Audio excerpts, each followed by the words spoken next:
Here's Mike Gill.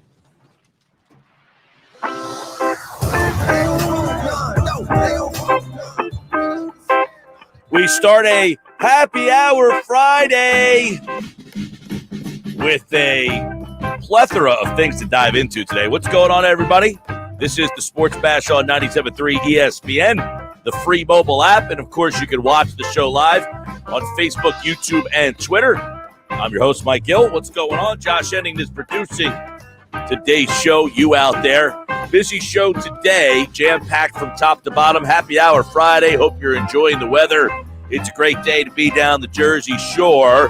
Mike McGarry from the Press of Atlantic City will join me. We'll kind of take a look at the Phillies and Mets weekend, which starts with a double disco tonight. And we will dive into all the particulars on that, why this is such an important series for the Phils, who have made some roster changes. They have a new closer. I got the details on that. Susie Hunter is back. Susie is backpacking across the country, going to every Major League Baseball stadium along the way. So we will catch up with where she is on her trip. Last week we talked to her. She had gone to Buffalo for a Blue Jays game, in Pittsburgh, and Boston, New York, Philly, Washington. So we'll catch up with the week that she had. I love the idea. Like, if I could do something sports related, I would do what she's doing. I literally would take the whole summer off and just literally drive and go to baseball games all the way across the country. The only thing that would suck, I guess, would be at the end when you have to drive back home. Like, so on the way home, would you basically, I guess, like, I got to ask her, when is this trip ending? When is it done for her? Because on the way home, could you, like, hit a different basketball arena or something like that? Because if you went across the country and did a different baseball stadium every, the whole summer, she doesn't do it every night, obviously. She's got to drive from this city to that city and the whole 9 yards. But how long, for when she started to where she's going, when will that end? And then you got to, of course, drive back home. She's from Philly, so you got to come all the way back home.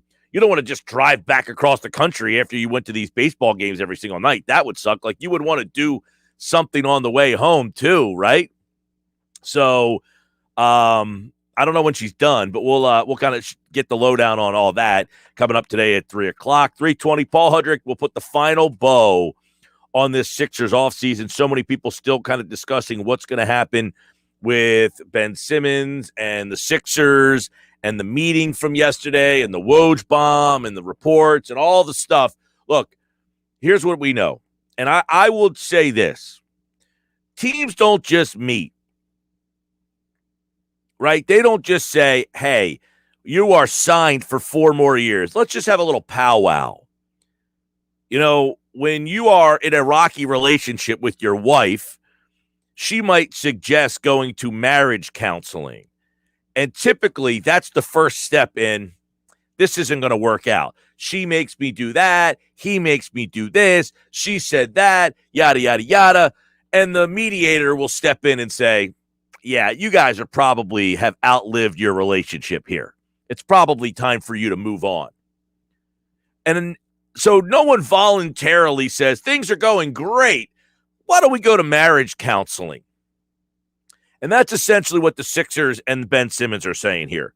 They're in a relationship. They've been married for 4 years. At times it's been a little rocky, but they have worked through it.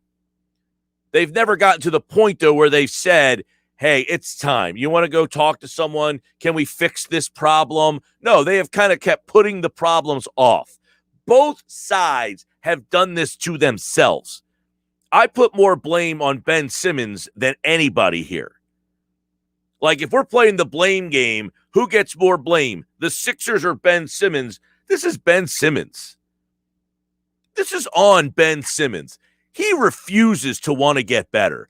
There are 0% of me.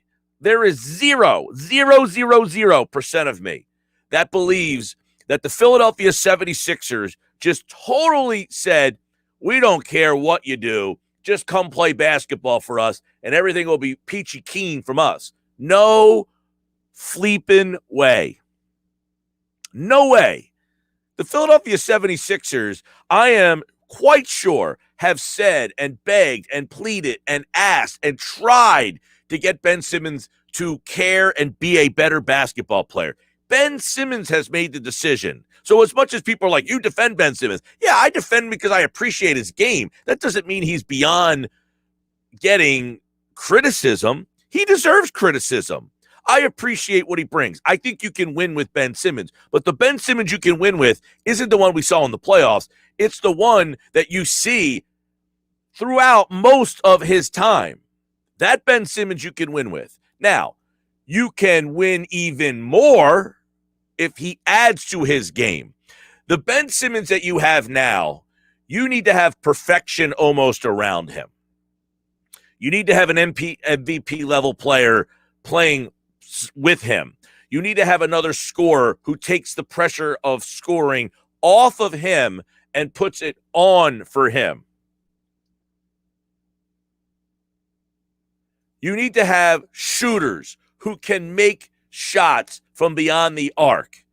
But Ben Simmons deserves and shall get criticism. That doesn't mean I think he stinks. That doesn't mean he stinks. That doesn't mean he should be looked at as, get rid of him guy. Can he be salvaged? The only way he can be salvaged, my opinion, is if he does something he hasn't done in 4 off seasons, is become a grown-up. Become a big boy, Ben. Put your big boy pants on and be a professional for once. All right? The TikToks, the Instagrams, that's for kids. How about we get off that stuff and we start to play big boy basketball now? Because when push comes to shove and times get tough, you look like you're still the guy playing high school basketball that's okay TikToking when the game's over, riding the bus home. You want to be a big boy? How about working on that? That's all. I'm not a Ben Simmons hater by any stretch. So it has more impact. Because I'm not the guy that sit here and just bloviates over the fact that he doesn't shoot. I'm not asking him to be out there popping jumper after jumper and be Steph Curry. That's not what I'm asking him for. I'm asking him to expand his game, show some sort of expansion of his game. And again, I appreciate the game he currently has. I appreciate what he brings to a team and that those skill sets are skill sets that a franchise can win with. But if this team wants to consistently be great, they need more from him. There's no question about it. And I'm not sitting here saying he lost them this series. He certainly was a part of it. I talked about in game 5, I think it was. Ben Simmons had a terrible game. He still scored 8 points. He's averaging 11. So 8, it wasn't so far off. While playing poorly, it wasn't so far off of what he had been giving you. However, Tobias Harris in that game had been averaging 21. He gave you 4. You can't win like that. When you are that far off your average, when you have a guy you depend on and he's that far off the average, that's a tough way. 609-403-0973. 609-403-0973. That's the text board. Jump on board. Also, if you're watching the show live, Facebook, YouTube, and Twitter, you can be a part of the live chat. And, of course, you can always hit us up on the phones at 609-573-ESPN, 609-573-3776. The biggest thing that this whole situation comes down to is how much Ben Simmons is willing to be great for himself. How much does he want to be great? And I think the answer to that question is ... right now. Remains to be seen. One thing is for certain. Everybody everybody universally who covers this league on a day in and day out basis, okay? Not just fans who always think they know more because they watch every game on TV. You know the difference? Like, you watch games. I watch games on TV a lot, okay? But I can tell, just like I went to Game 7. I went to the game to cover that game. Such a different perspective, such a different ability to talk to other, basketball people who are sitting in there watching the game. One night I might sit next to a scout. One night I might sit next to a former coach. One night I might sit next to a former executive. And you have a conversation with that person and really get a lot better insight of how they're watching the game. What are they watching when they watch a game? And I know fans think, well, I know more. Just because they have that job doesn't mean they know more than me. All right, that's one attitude. We all know more than the people who have the jobs that you would like to have, right? Everybody knows more than I know. Everybody knows more than Joe Girardi knows. Everybody knows more than Doug Peterson knew. Everybody knows more than Brett Brown knew. Everybody knows now more than Doc Rivers. And yet somehow you're that guy and they have these jobs. It's weird how that all works out. And that doesn't mean because Joe Girardi's the manager of the Phillies that he automatically knows more about baseball than you. You might be a great fan, understand the game. But the way the game works is when you are there, when you are in the building, when you are in the arena, when you are in the stadium, there's a lot different ability when you watch that game.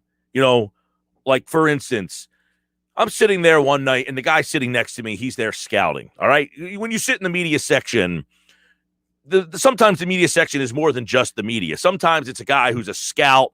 The Nets might send a scout to watch the Sixers because they're playing the Nets like on Tuesday. So on Sunday at that game, they'll have a scout at that game. And, he might sit there. And, of course, the guy sitting next to you, you're going to have a conversation with the guy. But you learn so many different things by being there, as opposed to watching the game on television. So, yeah, you might watch it on TV and you know the game and you played, and that gives you some credibility. I'm not saying it doesn't. But learning, taking information in, seeing how people who really know the game, how they watch the game, it changes the way that you watch the game. All right? You might watch the game one way, and then you talk to a scout who does this and watches for that and says, well, this is what you see on TV, but this is what we're really watching. Okay, that changes the way that I watch the game. And over the years of doing this job, my opinion has changed a lot. I used to be the guy who would say, the coach is awful, the coach stinks, the coach is that, because it's the easy thing to do for a fan. Then you talk to a former coach, you talk to a former scout or a current scout, you talk to a former player, and they tell you, the players have a lot more influence than the coach. Now, the coach has a big factor in the culture. They can call inbounds plays, certain plays throughout the course of a game. But when push comes to shove, Michael Jordan steps in the huddle and he says, give me the damn ball. Kevin Durant says, it's my time, right? If you need the coach to pick out which player on the team is getting the last shot, guess what? Your team doesn't have a player to take the last shot. Because that player would step up and say, it's my time, give me the ball. And then that coach looks like he's really smart because he decided, oh, I got a great idea. Let's give the ball to Kevin Durant. Yeah, I need a coach to tell me that. Right? I mean, ridiculous. So, yeah, I guess it is Brett Brown's fault that he had nobody to give the ball to in the last 2 minutes of a game. And when he did have one, Jimmy Butler, guess what? Jimmy Butler's a good player. He ain't Kevin Durant. And Jimmy Butler got the Sixers about as far as you would think a Jimmy Butler team should go. Game 7 of the second round against a team that won the title. Of course, as fans, we all wish the Sixers would have gone farther that year. But how asinine are we to think that the Sixers could have beaten Kawhi Leonard, a champion, 2-time MVP? Yeah, that makes sense. Jimmy Butler was going to outduel Kawhi Leonard. And we're disappointed? Sure, be disappointed, but don't be irrational. Nick Nurse, I guess he's a great coach. His team didn't make the playoffs this year. How did that happen? He didn't have very good players. That was the Raptors' problem. So the Sixers, in turn, bringing this full circle, to me, this hasn't been on them. And you could say, well, they've enabled this. Okay. But guess what? When you have an addict, it takes an addict to say, I have a problem. It takes that person to be the bigger person because the family members know you have a problem. They know, and they try, but you treat them like a jerk to the point where they no longer want it to be treated like a jerk anymore, so now they just kind of go along for the ride. Fine, you want to be like that? Fine. Ben Simmons has to be the one. Brett Brown tried. He called him out. He told his family to make him shoot. He tried to do this. He had a plan for him. He didn't listen. And the organization didn't force him. I keep getting the coffee at the beginning of the show. It's a bad idea because now it's cold. Bad idea. That's my fault. 609-573-ESPN. Glenn and EHC. What's up, Glenn? Yo, Mike, it's so refreshing to hear you criticize Ben Simmons to the level you are.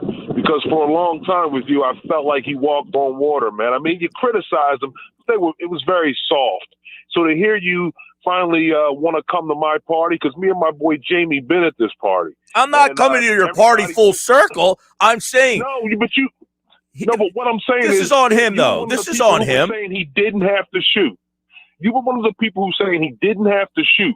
And I was thinking to myself, why would you even say that? Why would you want his game to be limited at all? As a point guard, yeah, you do got to shoot. There are certain times you got to shoot. And you were one of those people with other people saying, oh, I don't think he has to shoot. Yeah, he does. You should have. I can't believe you guys were even saying that. Why would you want to limit his game at all? He's a point guard. I mean, come on, he's got to shoot at times. Oh, and but Glenn, here's the thing. I'm not saying, like, he doesn't have to. All I say is this. Like, if he can fix his free throw shooting, like, if he fixed his free throw shooting, even without shooting, they would have won that series.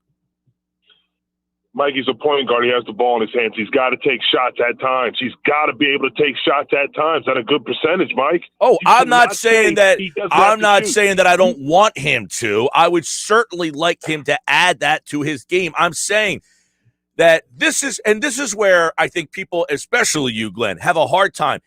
He is such a talent that he, without shooting, could lead this team playing the style that he played without shooting. He's that good. I would question that. You can keep saying that, and we'll see if it happens. But I don't know if that's exactly true, Mike. Well, I haven't seen anything. I haven't seen anything to make that to be true. Why are you saying that? We're dreaming again. We're wishing and hoping and praying. I wish I had dreams, Glenn. Do you wake like I don't remember any of my dreams. My girlfriend will be like, I had a dream. I said, I haven't had a dream in my life. I don't remember any dreams I ever have. So no, Ben Simmons is not part of my dreams. I don't know, man. I don't know if I will say this, Glenn. The regression from the free throw line, from a poor free throw shooter, 60% this season, to a horrendous, historically bad free throw shooter, that is very concerning. In his mind. It's all in his mind. 100%. Shots. To believe he just allows himself to limit his game that way. And there were people who were sort of on board with that. And I was like, really? So that's why I'm finally seeing people call him out for all the deficiencies on offense. Well, all the deficiencies are one. He refuses to shoot. That's the deficiency. He refuses to shoot.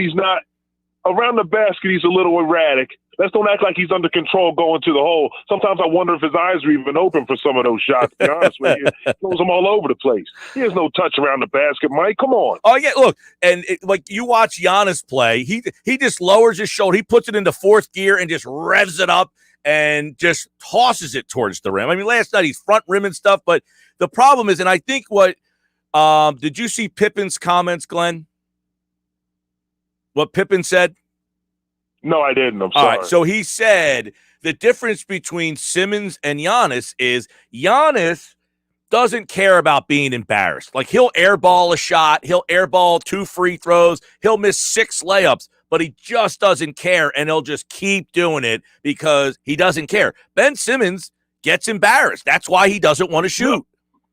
Well, Giannis is doing that because he'll become a better player.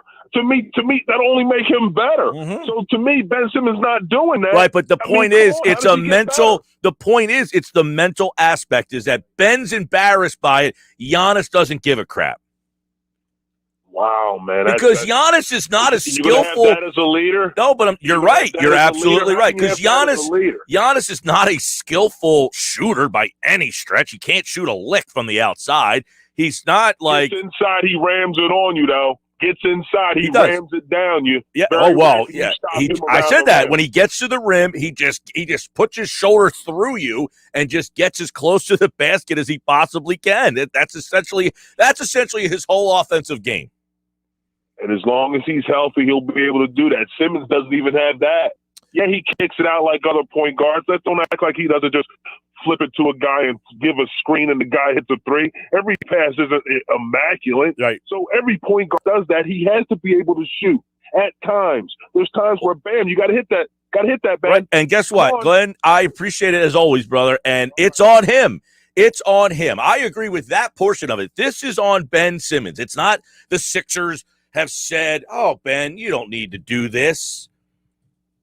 I mean, I think Doc Rivers this year essentially said, I'm not going to try to fight him on this. I didn't have enough time to fight him on this, so I'm just going to build the offense around this, around his limitations. Whereas Brett Brown, I think, tried to put the offense around Ben in hopes that he would do something that Ben never had any intention to do. 609-403-0973. 609-403-0973. Text board is open. I encourage you to jump on 609-403-0973. That's my text board. The phone number to jump on board, like my man Glenn, who I appreciate as always. Good conversation. 609-573-ESPN in South Jersey. 609-573-3776 in Delaware. 609-573-ESPN if you're driving down the Jersey Shore. 609-573-3776 all over our 8 New Jersey counties. And you can watch the show live on Facebook, YouTube, and Twitter. Just search 973 ESPN on those platforms to watch the show live. McGarry in 17 minutes.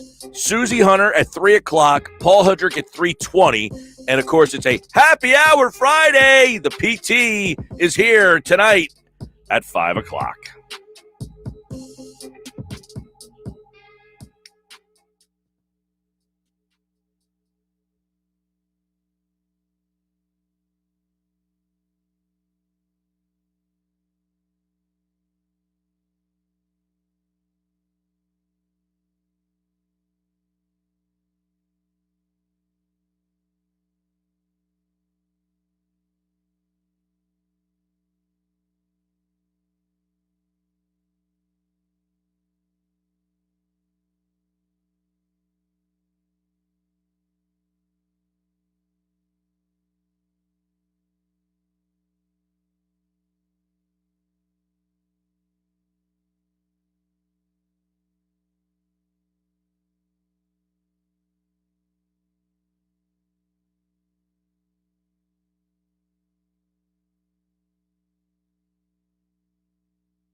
228, Mike McGarry at 240 today. Stick around for Mike. His must-win segment is becoming very popular amongst the listeners out there. A lot of people, hey, I love hearing you and Mike kind of rip it up and shred it up and have good conversation. So Mike will join me from the press of Atlantic City. He does a great job covering local sports, Sixers, Phillies, and I would imagine this season he'll be doing some Eagles stuff as well. Let's check out the text board.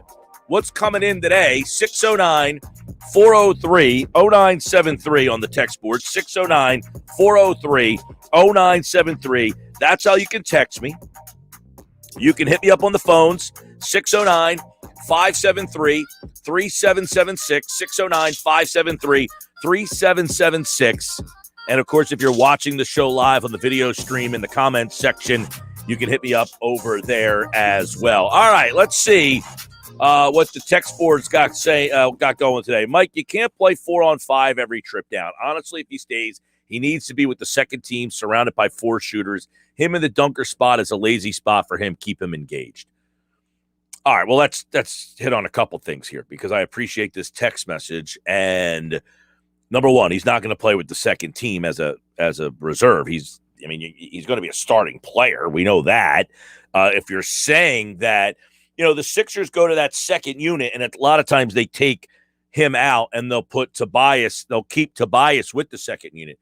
Are you suggesting that he should start the game and then stay in the game with the second unit and kind of play a completely different style with the second unit that he does with the first unit? Because that's an interesting suggestion. Like, if Ben starts the game with the starters and then when they go to that bench unit, he stays out there, and it's like Ben Simmons, Tyrese Maxey.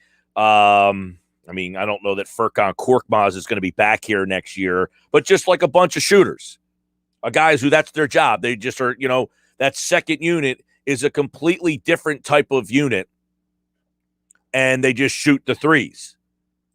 Because you could possibly – he's not going to come off the bench. That's not happening. So, second part of that text message, the dunker spot for him has worked. It worked in the regular season. They have done good things with him in that dunker spot. They've done good stuff with him as a screener. They need to do more aggressive screen and roll stuff. Now, look, this is predicated on him developing another part of his game. But if he's just the same player, yada, yada, you can use him in the hard screen and roll. The problem is they don't have a good ball handler other than him. Like Maxey, fine. Okay, Maxey next year in year number 2 could be different. But envision Ben Simmons as like what John Collins does for Atlanta. He comes up, he sets the screen for Trae Young, and then he hard rolls to the basket. And Young has that little teardrop where sometimes he teardrops it, sometimes he just leaves it off for Collins. And what's Collins get? A dunk right in your face. The Sixers could do something like that with Ben Simmons, where but the problem is they don't have an apt ball handler to take the ball out of Ben's hands enough. Now, if Maxey develops into that guy, Maxey has a nice teardrop. He's got the little down the middle. But you see a lot of teams, they'll get the high screen from the big man up on around the three-point wing. And then that guy hard rolls to the basket as the screener. And then the ball handler uses that screen, comes off that screen, and almost is a little bit parallel to him and does that and it causes the center from the opposing defense, whether it be Joel Embiid against Trae Young, whether it be in this series where Robin Lopez is a disaster. He's unplayable. You can't play him. Barkley said it the other night. Ben Golliver was on with Josh last night. He saw it, obviously. Everybody saw that. You can't play Lopez in this series because John Collins is the screener, sets the screen. The defender, Lopez, isn't going to come out with him. But I think, if the Sixers wanted to use Ben in that dunker spot, I don't want to say, the dunker spot. I don't like that dunker spot. I hate that term. No one's ever used that term before, dunker spot, ever. We only heard it in the last couple of years because that's where Ben Simmons kind of goes. But I think you could use Simmons similar to what they do with John Collins.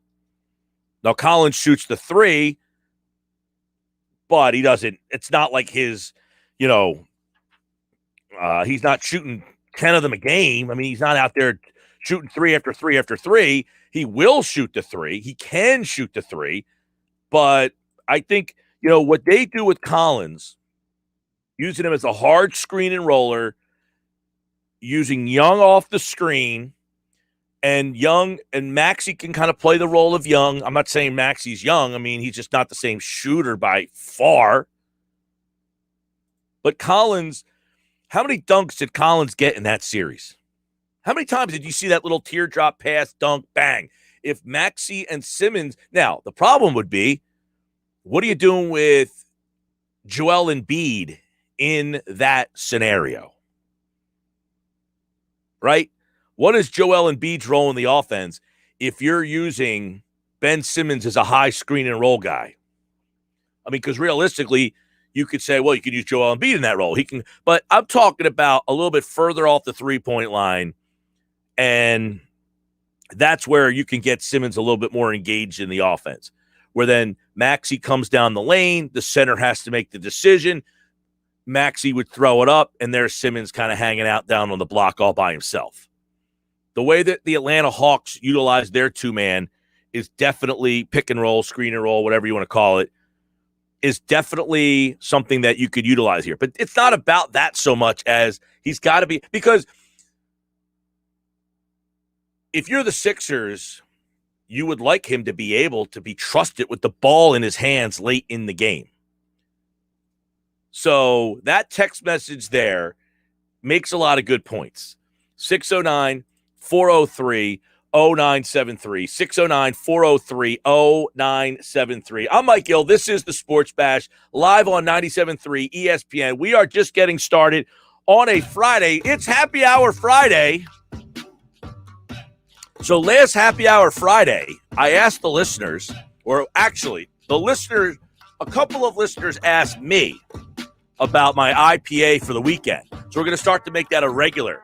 All right, I'm going to give you the IPA of the weekend because you guys last weekend, I said I need to find this IPA, and a listener found it for me, and I actually went and got it, and my fridge is filled for the weekend thanks to that listener. So I had to throw out a couple more picks. So when McGarry joins me, because I know McGarry would like to have a couple happy hour Shastas, a couple elbow benders, although he kind of drives me as like a Coors Light guy. I don't know that he's filling the fridge with what I'm drinking, but he could come over to my house on the porch anytime and tell old war stories. All right, he's up next here on the Sports Bash Live on 97.3 ESPN and the free mobile app.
All right, 20 till the top of the hour. Mike McGarry, his must-win column today, takes a look at the Sixers and the Phillies issues. We will do the same here on the Sports Bash Live on 97.3 ESPN.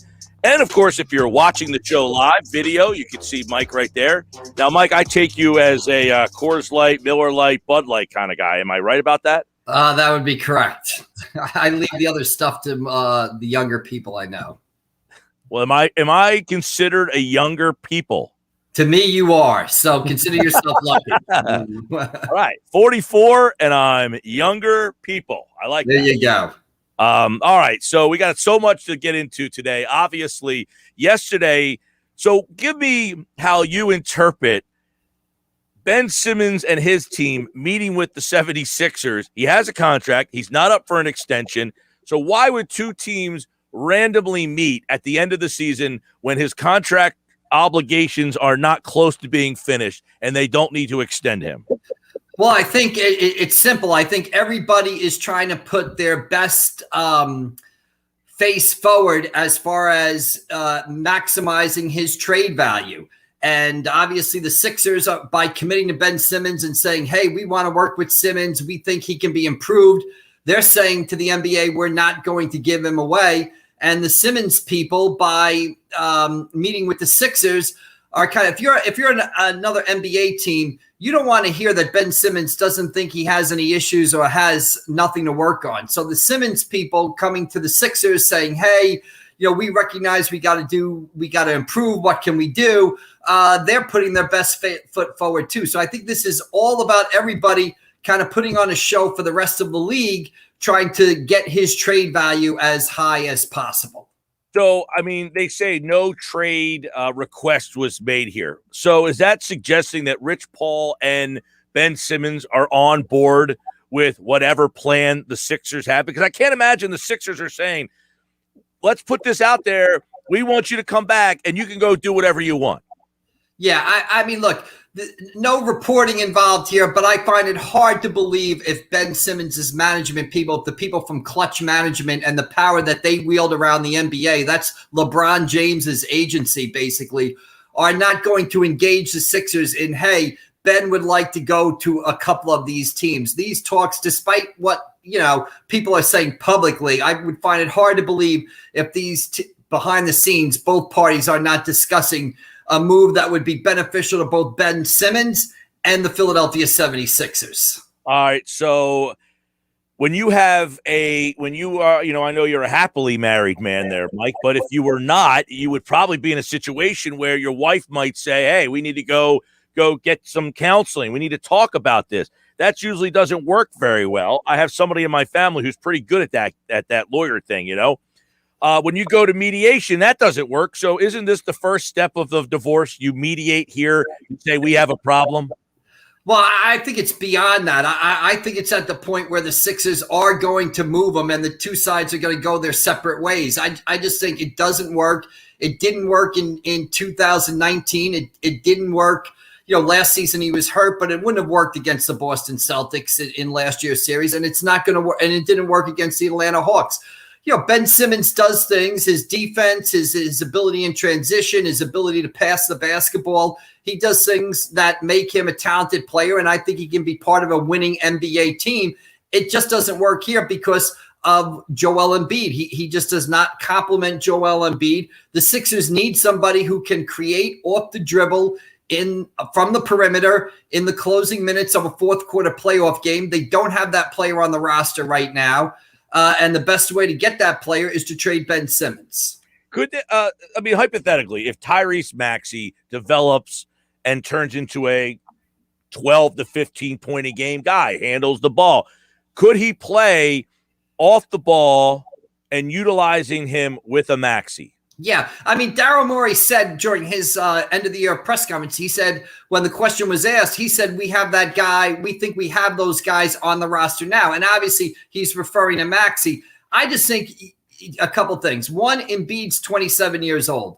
He's going to be 28, 29. So you have a window with him that's open next year. And I agree with you. I think Maxey has shown that ability, but I think it's asking an awful lot of Tyrese Maxey in his second year to be a guy who says, okay, in the second round of the NBA playoffs, you're going to play 38 minutes a game and you're going to have the ball in your hands in the fourth quarter and you're going to create shots for us. I think that's a big ask for Tyrese Maxey. Maybe he does it 4 or 5 years from now. But by that point, the window's shut. So I think you've got to make every decision with one thought in mind. How are we going to increase Joel Embiid's odds of helping us win a championship next year? That's what should drive every decision the Sixers make. Yeah, I agree. The whole Maxey thing, you're putting a lot of pressure on a second-year kid to come in. I will say, and you can maybe expand on this, is he does seem to be a fearless kid. Like if he got 82 games of starter minutes or regular minutes instead of the way they handled him this year, maybe he seems like he's a little bit wise behind his years. Yeah, he is fearless. He does play with a sort of swagger about him, I guess is the best way to put it. But again, as we have seen, 82 regular season games is not 16 playoff games. It's not the way the defense is in the second round of the playoffs. I still think it's a big lift for him, to go into the playoffs next year. Now, if you gave him the ball next year and he did it, then maybe in 2023 he can do it. But I don't think you want to waste 2022 because you just can't waste these Embiid years. You just can't do it. All right. Earlier today, I want to get your reaction to this. Mike McGarry, Press of Atlantic City, his must-win column is up at pressofatlanticcity.com. It's a really good one on the Sixers and the Phillies, which we will get to. Brian Windhorst said on ESPN that a trade is out there as a possibility, but it's not the priority of either side. He went on to say that Embiid is invested on working it out with Simmons, but he also mentioned Simmons switching hands to shoot with. Now, we've heard this a lot, but is that a preposterous notion to say that this gentleman is going to come in and all of a sudden be saved by shooting with his right hand? Yeah, it's absolutely crazy. You tell me that we're going to now – he's going to switch from his right hand to his left hand or whatever he's going to do, and that's going to be his dominant hand, and that's going to solve all the problems. Again, here's my other point. And I've said this stat several times on the show before. Against Toronto in the fourth quarter, all those fourth quarters of the 7 games, he took 6 shots, went 4 for 6. Now, against Atlanta, he took 3 shots in the fourth quarter, went 3 for 3. He's had 3 years to improve. He hasn't improved. Now we're going to flip a switch. What I think is everybody's saying the right thing publicly. I think the Sixers support Ben Simmons, say good things about Ben Simmons. I think Joel Embiid says good things about Ben Simmons right up until the point they announce that Ben Simmons has been traded for such and such a player. I just think that's what we're going through right now. And again, you can't take a chance because – okay, Simmons could come out next year, and I don't care if he hits 53-pointers in the regular season and does all this, does all that. It's not till you get to the second game of the playoffs that you're going to know, and it's a great unknown. And again, you're wasting an Embiid season. You can't waste these seasons. Mike, to me, and this is the thing, even if Ben Simmons came back, he averaged 23 points a game and 10 rebounds and 9 assists and had his best season. He's shooting 75% from the line. I don't think as a business, the Sixers, you would have apathy. You would have apathy towards the 82-game regular season, which you had apathy by the end of this season. You were like, I'll only believe it when they get to the playoffs. I don't care what's going on over these final 20 games because I'll only believe it. You can't go through a whole season like that. That, to me, is the bigger – like, I don't think the Sixers say, oh, he can't play or he can't help us win. I think that's secondary. I think this is more of a business of we can't have the apathy that the reason – I know people hate that process and that word. The reason they went through that is because apathy set in towards that organization that nobody cared about it. I'd agree with that 110%. Let's just say the Sixers brought everybody back. Or let's just say they brought back Simmons and Embiid and tweaked around the edges. They wouldn't play a so-called, to use a word that you like, relevant or meaningful basketball game, in my mind, till game 1 of the Eastern Conference semifinals next year, because it would be show me then. I don't care what you do in the 82 regular season games. And now you don't care what they do in the first round. Right, exactly. So it's until you get to the second round of the 2022 Eastern Conference semifinals, that's when you can almost flip a switch and start paying attention. So contrary, if they did change it, if they brought in a new guy, then you'd say, hey, how is this guy working with Embiid? How does this look? How do they look there? So you run back Simmons and Embiid, wake me up at the game 1 Eastern Conference semifinals 2022. I agree. That's the one thing. To me, this is more of a business decision than it is a basketball decision. They can't have 41 games where you're apathetic in that building of, I don't really care. You can't say, hey, we're playing Charlotte on Tuesday night. Let's go. Don't care how many points Ben scores. I've seen this act before. So I think that's a bad thing. All right, must-win column. The Sixers part of it, what's happening on the Phillies? We talked the other day. They were winning 5-0. By the time you got off the phone, it was 5-5. By the time you got back to your seat, it was probably 9-5. They lost that game. Today they're changing the closer. This organization seems to be in a big pickle right now. Yeah, it does. When you look at the roster, basically, it's just a sinking realization that this team might need to go through a rebuild again, which is hard for fans to hear. They haven't been in the playoffs since 2011. They kind of went through the rebuild in 15, 16, and 17, but it has just not produced the results that they wanted. And we've seen it now for 3.5 years with two managers, right? Two different managing styles, basically. And what is it? It's 34-37, which is, mediocre, around 500, and on the periphery of the playoff race. And I don't know how it gets any better, without, they don't have a farm system. That you take a look around the diamond for long-term answers. What's the long-term answer in left field? What's the long-term answer at shortstop? What's the long-term answer at center field? What about the Alec Boehm, Rhys Hoskins, first, third base DH conundrum? There's the back end of the rotation, the bullpen. This team, might need to take a step or two backwards to go forwards. Woo, that is a pretty painful realization. And I agree. There is no move on this roster that can help them fix, as you mentioned, the farm systems league. There's not a guy that you can say, we could trade this outside of Bryce Harper, which you're not trading that contract. Right? So they have a big problem with this Phillies organization, which they made a lot of moves today. They finally got rid of David Hale. They are now replacing the closer. I don't know that any of these things are going to change anything, but obviously this is a very big weekend with the Mets. They could be, 9 games out if they get swept here. Right. It's 4 games up in New York, starting with a doubleheader today. And the moves they made today are window dressing. Okay, Jose Alvarado has thrown the ball, pretty well in June. But again, does anybody have faith that Jose Alvarado is going to be the long-term answer as closer? Right, exactly. So that's the sort of situation that they find themselves in. And Bryce Harper said it the other day. I mean, he got on the Zoom call after that game and said, we want to make Dave Dombrowski. He said the Phillies want to play well to make Dave Dombrowski, convince him to make some moves. And in the next sentence, he said, we got nobody in the minor leagues to trade. So I don't even know you're limited in the moves you can make. And meanwhile, you have holes. You have aging players at shortstop, left field. Gene Segura at second base long term. Who knows? A doable Herrera in center field. Who knows?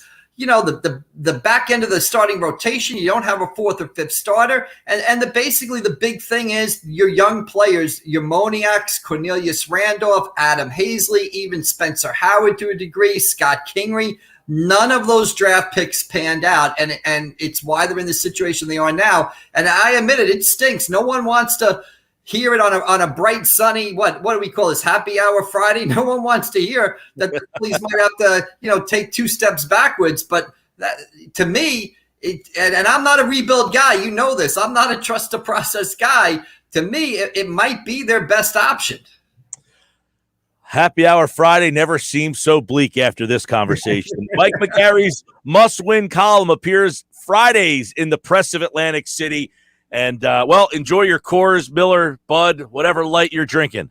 All right, Mike. We'll see you down the road. I appreciate it. Yeah, as always. Mike is back on Monday with a look at this Phillies-Mets series, which could really end the Phillies season. I mean, if they get swept by the Mets here, they're 8-9 games out. You're done. That's it.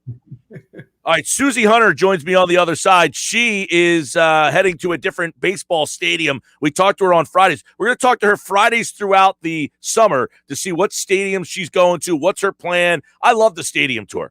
So where's she heading? I think she was in Atlanta last week, Miami, and Tampa Bay. I think they're the three that she did last week. So we'll check in on those three spots and where she's heading for the week ahead with Susie Hunter, who's raising money for a great cause, the Boys and Girls Club. She joins me next.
All right, happy hour Friday edition of the show. Of course, on a Friday, we like to keep it a little fun, a little light. So, Susie Hunter, you remember Susie. She was here last week. She's road tripping, backpacking, riding, driving. And there she is in her car right there, driving across the country right now. When we last spoke to her, she was on her way to Atlanta to check out the Braves, then to Miami, then to Tampa. We'll find out where she's going next. She's already hit Washington, Buffalo, Philly, Pittsburgh, Boston, and New York twice. 2 games, same day in New York. So now we'll find out where she's going. She's road tripping for charity. She'll tell you more about that as she joins us here on a happy hour Friday. There's Susie. How you doing, Susie? Oh my God, so good to see you. I am good. I am very much on the road. I am in the car. Yeah. Yes, you are driving right now. So let's see. For the record, I am not driving. I am very parked. Physically driving. All right. Good stuff there. Smart. Although it looked like you were parallel parking when you were like in the behind the scenes on the video. No. I am extremely parked. I'm actually outside of a restaurant. I ordered some wings. I'm in Louisiana. Oh, not Louisiana. No, I'm in Mississippi. You lose track by now, right? What was that? You lose track now. I have absolutely lost track, of course. Yeah, it's been a really long day of driving. This is like a 10-hour plus drive day. Okay, well, last we spoke, you were leaving Washington. Actually, you were going home to Philly, and then you were down to Atlanta. You went to the Braves game on what, Friday or Saturday night? Both. I went Friday and Saturday night. First time at that stadium too. It was so humid, but it was a fun time. Except I had one weird thing happen to me on Saturday night. Someone threw a whole drink on me. Purposely? We don't know. It might have been an accident. She was really drunk, but no one would tell me. And I met up with these other guys who have also been traveling to ballparks, just not all in one season. But I bring a big camera with me. They had cameras, and someone threw a whole Coors seltzer on me. And I was like, okay, what happened? And then I look around and I look to the people behind me. I'm like, did you guys drop a drink on me? And they were like, no, we didn't do anything. It was the people behind us. And then they were like, we don't even know what you're talking about. So I looked at every single person in that section. I'm like, did you see what happened? I'm like, if you're going to throw a drink, finish the fight. Okay. Just follow through. Finish the fight. I like that. All right. Pour the whole drink on me. All right. Make this worth my while. So Atlanta Stadium. Now it's like an hour or so outside of Atlanta, correct? I stayed pretty close to the stadium, so I'm not sure how far outside of downtown, but I don't think it's an hour outside. Maybe with traffic, but... Nice ballpark? What was that? Nice ballpark, stuff to do? Oh, it was fantastic. Yeah, it was beautiful. And this was also the first ballpark that I've been at that it felt post-pandemic because it was packed. I was bumping into people in the concourse. I'm like, okay, I have not bumped into people on a concourse all season long. So it was kind of the first time that it felt like normal times again.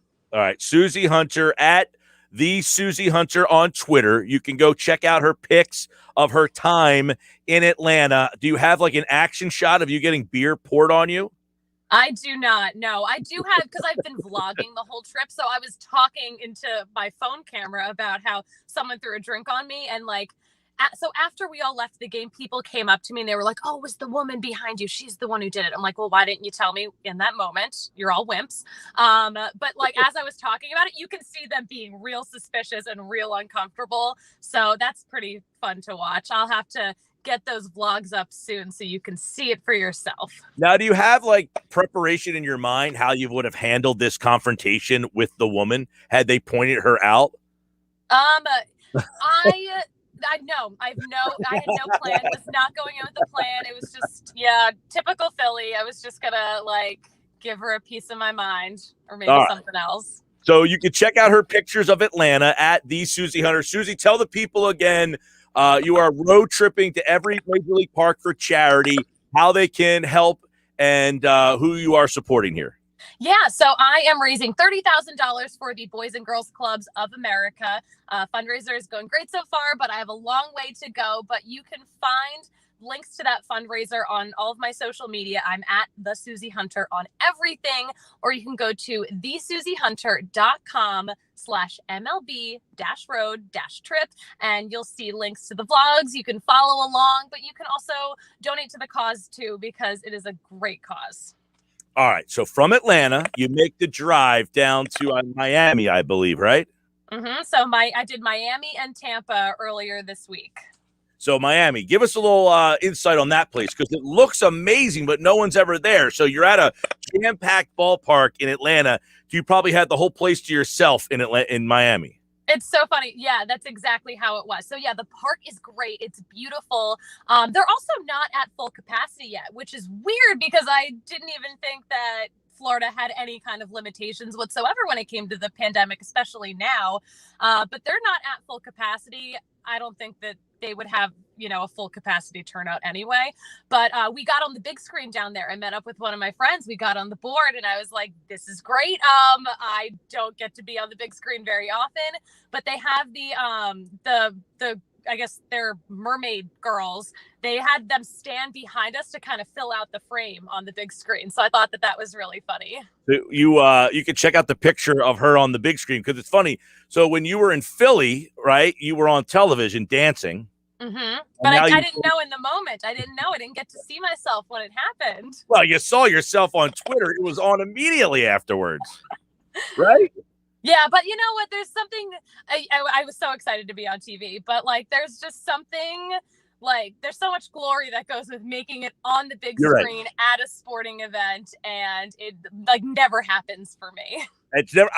I however many games I've been to, never been on the big screen once. I could literally say I was 2 seats down from someone and still couldn't figure out a way to position myself to get up there. So I have never been on the.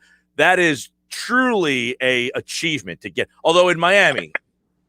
Well, we were joking. I was like, I'm pretty sure everyone gets on the big screen at least once per game because there aren't too many people there. So Miami, what's the the signature thing in that ballpark that you would say? You're here going to a game there, you must check out this there. I will say, don't know if I would call this the signature thing, but this is something that I haven't seen at any other ballparks. I got sushi at the ballpark, and it was good. It was on par with Whole Foods sushi. It was fine. It was good. You didn't get sushi when you went to Yankee Stadium? No, I got Benihana. Oh, okay. Because when I went to the new Yankee Stadium, the first year it opened, they had a guy literally hand making the sushi. I was like, they got a guy making sushi at the ballpark. That's when I know the new Yankee Stadium was a little different from the old Yankee Stadium. So that's ballpark 10, Miami. You could check out Susie's pictures. Again, the Susie Hunter on Twitter. She's got the picture in front of the big Miami Marlins logo out in the outfield. She gets a ball from every game, so you can check that out. So then you head from Miami and you go over to maybe the worst ballpark in the league. I've never seen a ballpark like this, but it wasn't built to be a ballpark. It was so weird. I didn't hate it though. Everyone kept saying, oh, you're going to hate it. It's the worst park ever. I'm like, but I also went with a couple that have been season ticket holders since the team came into existence. So I got to see the best of it and what they loved about it.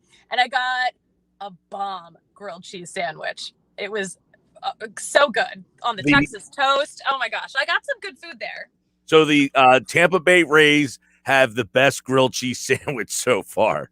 So far, the best grilled cheese sandwich that I've had on the road, definitely. But it was just the interesting thing, though, is there are some stands, some food stands there that you can't go up to the counter and order something. They're like, no, you have to do it on your phone or you have to go to that kiosk back there. Yeah. So that was kind of weird to me because the kiosk glitches and then someone has to come over and help you do it anyway. I'm like, I could have just told you what I wanted. So I kind of hate that kind of stuff. But it's funny you said that in Florida at Miami that the ballpark restrictions, was it the same in Tampa or was it just the city of Miami having those restrictions? Tampa is not at full capacity either, apparently. Not that they get it either. Exactly. Yeah. Right. It was also another game that was not very full. Yeah, unfortunate. Now I've been outside of that stadium. I've never actually been to that stadium, but I from what I understand, the atmosphere inside, you don't feel like you're at a Major League Baseball game, really. It definitely felt different from any baseball game I've ever been to. That's for sure. Yeah, it feels like you're in a hockey arena. All right, Susie Hunter's with us. She's road tripping to every MLB park, and on Friday, you are now in Mississippi, which obviously doesn't have a team. So where are you heading? What's going on for this week? Heading to Texas. Yes, I'll be in Texas for a few days.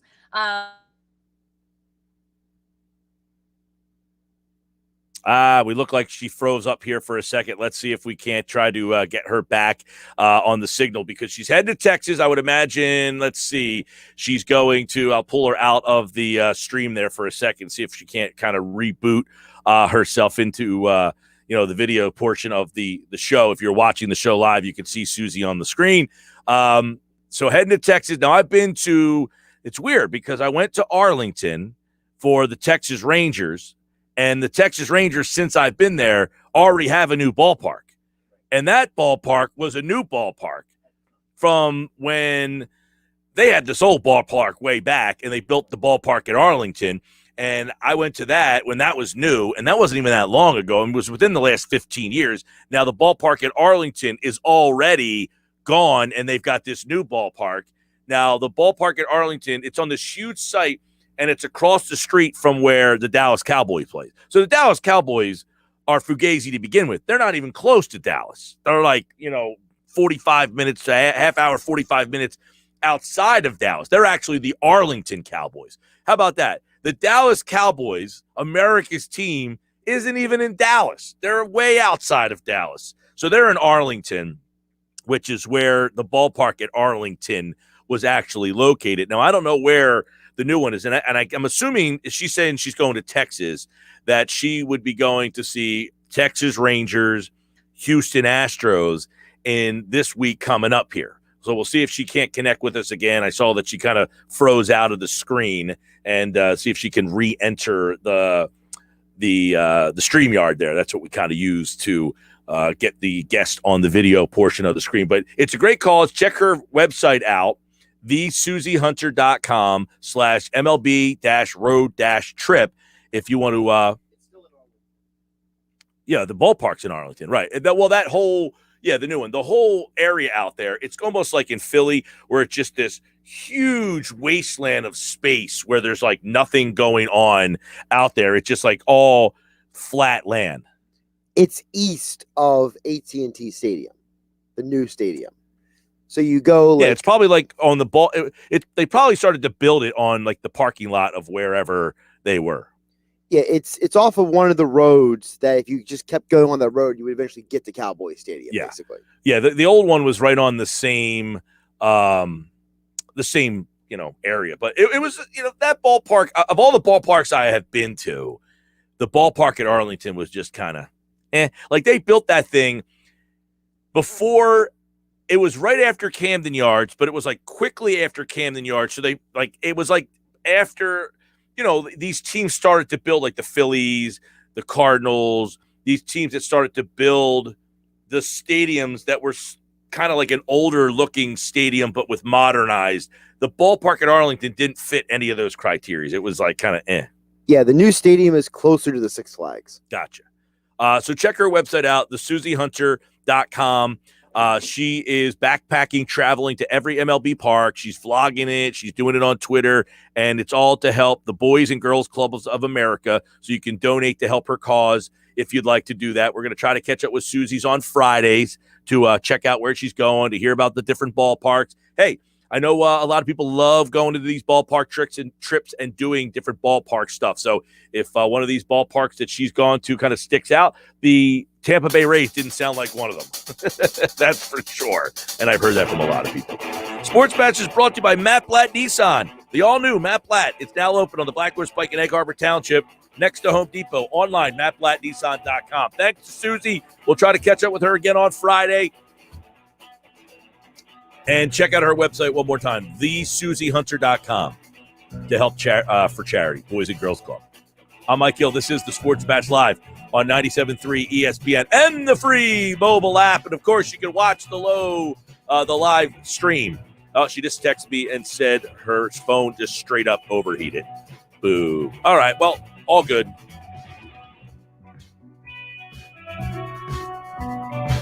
$3:15, Paul Hudrick will put a bow on the Sixer season. And what's next? What's the offseason look like? Somebody hit a text board message that says, Philly sports are a complete disaster. You're what, 44? Will any of the 4 teams win a championship in your lifetime? If so, which one and when? Well, the Phillies won one. The Eagles won one. Things haven't been that bad. They're not so good right now, though. You're right. Back with more Sports Bash.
All right, 321, Sports Bash Live, 97.3 ESPN, the free mobile app. Thanks to Susie. She'll be back on Friday next week. I guess her phone, she said, completely overheated on her. That's what happens when you're heading to Texas. It's a little hot down there. Sports Bash Live, 97.3 ESPN, the free mobile app. All right, we'll put a bow on this Sixers season. Paul Hudrick has been there the entire way for 97.3ESPN.com. And, of course, we expected to be talking about game number 2 tonight, man. It wasn't meant to be. Yesterday, there was some news, as Woj reported, that the two sides, Ben Simmons and Clutch Sport, met with the Sixers. Read the tea leaves on that, Paul. What do you read from that meeting in Chicago? So to me, I think it's a couple different things. One, I think if from like Rich Paul's perspective and Clutch's perspective, it's a way to kind of try to spin this back into Ben's. Because let's be real, the 29 other GMs that could be talking to the Sixers, their last taste of Ben Simmons isn't a great one. So I take part of that as Rich Paul and Clutch really trying to build Ben back up and show that he does have value and that teams do, would want him if there was a trade market to open up. And if you're the Sixers, it doesn't hurt. It doesn't hurt to, be on the same page as Ben, whether it's be on the same page to keep him and try to, help him improve and work on his shooting, whatever, or to kind of help smooth things along in a situation where maybe you find the team that really wants Ben and will give you the best compensation. So, I think it's a situation that doesn't hurt. I wouldn't be alarmed by it either way, no matter what outcome you're hoping for. I think it's just people doing due diligence, people, wanting to be on the same page. And I think that's where we're at. I don't think, I wouldn't read too far into it in either direction, personally. All right, there's a lot of people would say he's got a contract. He doesn't need an extension. Two sides are meeting here. That would typically say that you are headed towards a split, no?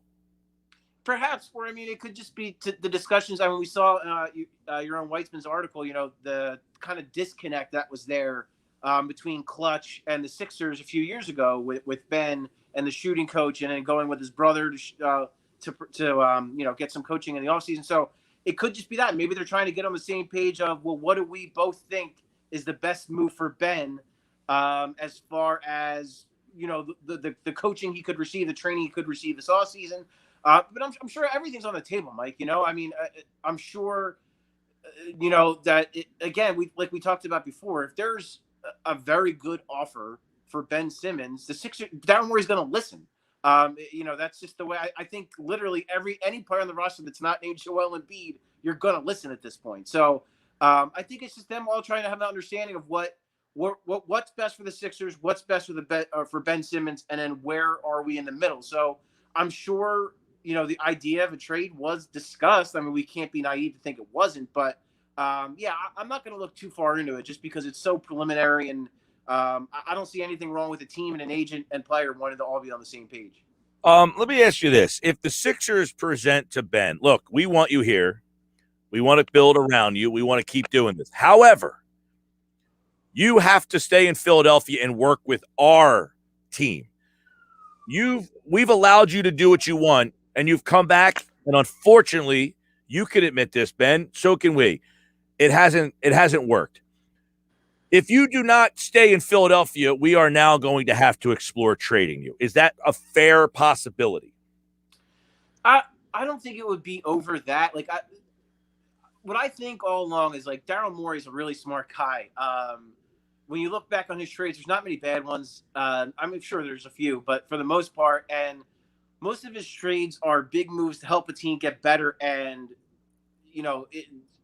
accelerate the timeline of wanting to compete.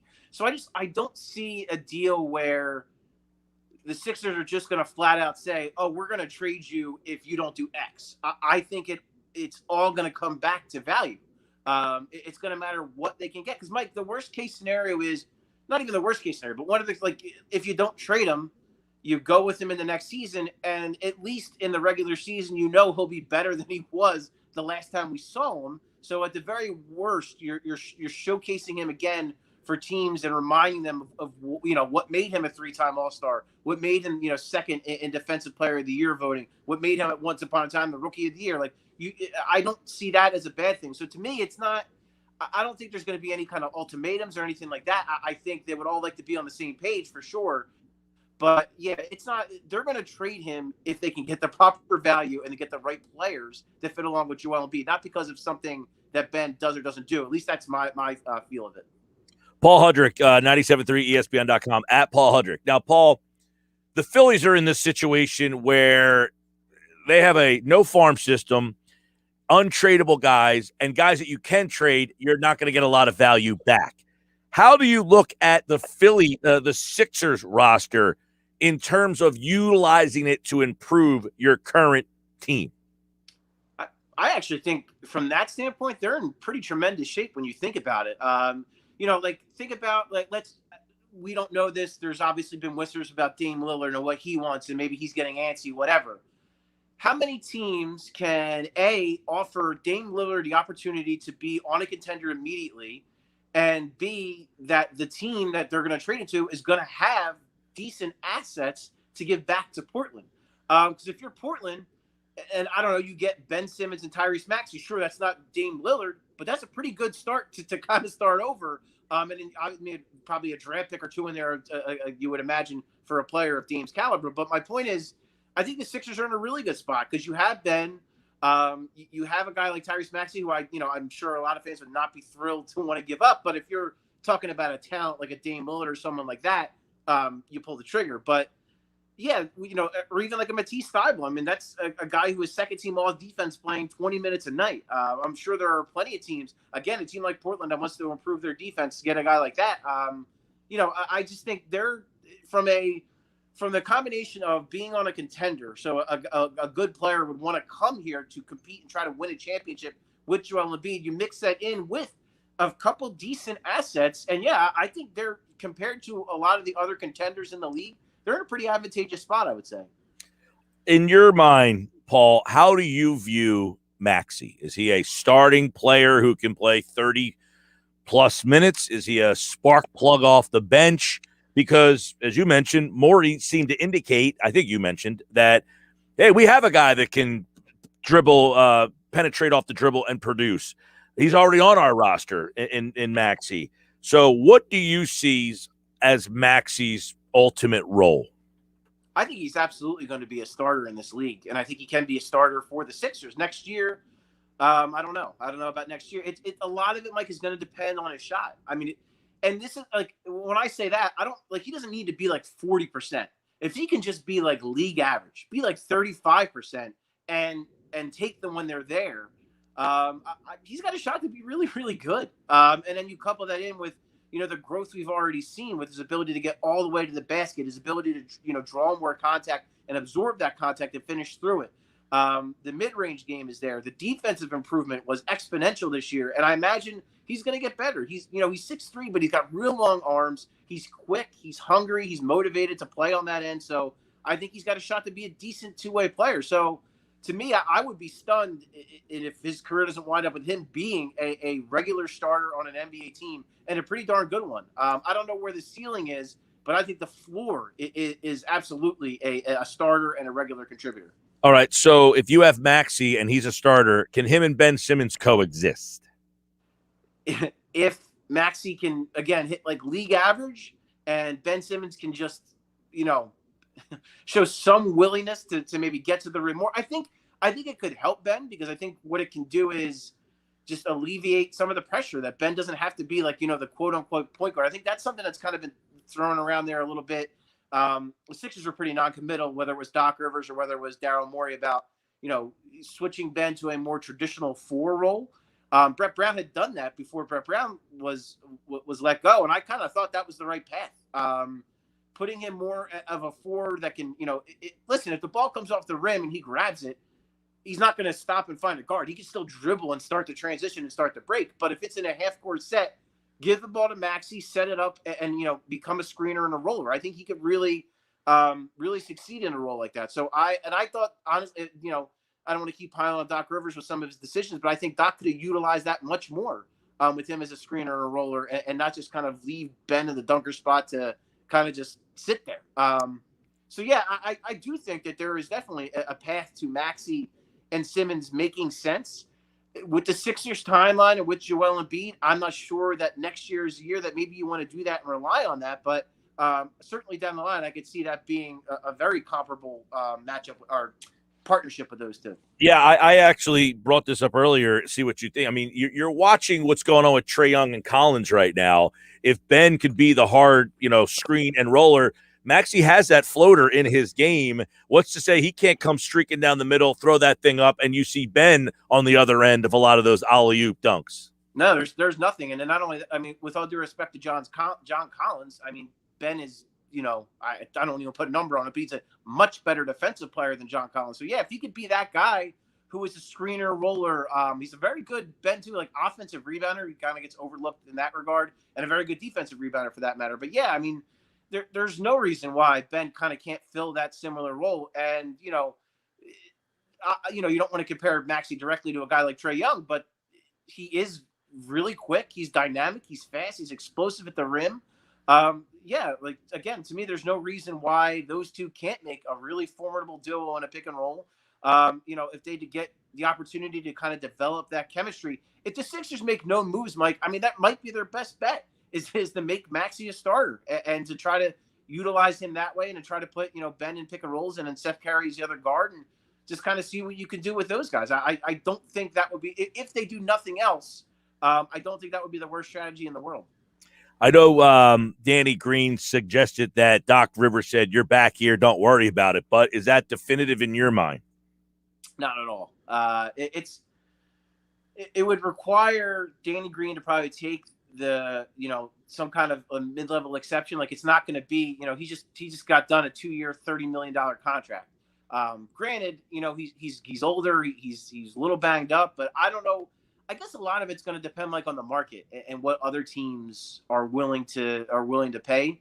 If he doesn't really have a robust market, sure, maybe he comes back on a some kind of taxpayer mid-level, and that wouldn't be the worst thing in the world because I think Danny Green helped them on the court, but he really helped them off the court. I thought more than anything, and just his leadership and how big he was, kind of holding guys accountable. So if there's an opportunity for that, I'd be open to it. I don't know if I'd want to bring back the same exact starting five, meaning I might want to bring Danny Green off the bench. And I still think he could have a big role in that regard, coming off the bench and supplying that veteran leadership. And maybe that even helps him a little bit stay healthier because he won't be playing as many big minutes. And, you have a guy like Thibault, Maxey, Milton, whoever, kind of take on more minutes and assume a bigger role. So I certainly don't think it's a done deal. I'm not super optimistic, but a lot of it's gonna depend on what other teams, how they view Danny Green. I thought when they signed Dwight Howard, it was kind of like, what are you doing? He has certainly been the best backup to Embiid. However, do you go back down that road again, or do you now have to find another backup to Embiid? I would be looking for more of a stretch five personally. I thought Dwight, quite frankly, really hurt them in the Atlanta series. And if I were Doc Rivers, I wouldn't have gone back to him in game 6 or 7. I don't think he was I think he was a negative. Quite frankly, I would have played Ben Simmons at the 5 and taken, and taken my chances with that. So yeah, I would be looking for more of a stretch 5, a guy that fits better with Ben Simmons. I mean, we even saw Tony Bradley's going to be a free agent. We saw, he looked pretty darn good with Ben Simmons in the starting lineup when Joel Embiid is out. Do you maybe try to bring him back? Depending on what his market looks like and on what a team might be interested in, because Bradley fit in very well with Ben. And I thought, Bradley's tried to expand his game a little bit out to the 3-point line too. So maybe he could be a guy that could develop more into a stretch 5 kind of type of player. So yeah, I mean, I personally would be looking perhaps to move on from Dwight. If not move on from him, if you bring him back for the minimum, that's fine. It doesn't really hurt you, but I would still be looking for more of a stretch 5. And I'd be maybe trying to, get in Paul Reed's ear and tell him, hey, there could be minutes for you in that role if you, really come back this offseason focused and ready. Because I know that was Doc Rivers' concern, is that he didn't think Paul Reed was quite ready for that role. But, in off season, he puts in some work. You never know. Maybe Paul Reed's that guy next year. Yeah, I was going to say, of the guys, you got Isaiah Joe, Paul Reed, some guys who did get a lot of playing time. Does anybody kind of enter the rotation? I mean, I guess Korkmaz is kind of up in the air. So does Korkmaz go? Joe take that role? Some of the guys that maybe didn't play a lot, do you see them developing into role players? I can certainly see Isaiah Joe pushing for rotational minutes next year. Definitely. The glimpses we saw of him, I love the shooting stroke. I love his complete. I think what him and Furkan both have is just that confidence that is let it go from anywhere, and they let it go fast. They have quick releases, and I think you kind of have your Furkan Korkmaz replacement in Isaiah Joe personally, and I think Isaiah Joe, quite frankly, gives you much more potential on the defensive end. And I think someone's going to pay Korkmaz. I really do. I mean, I don't know what team does it, but shooting. Every team wants and needs shooting. So I could see Korkmaz getting making out okay in free agency and getting a deal to play somewhere, and also perhaps more of a guarantee role because his role really did fluctuate here while he was here. So, and I think it's an easy kind of thing to just go to Isaiah Joe and kind of make him the guy who takes that role over.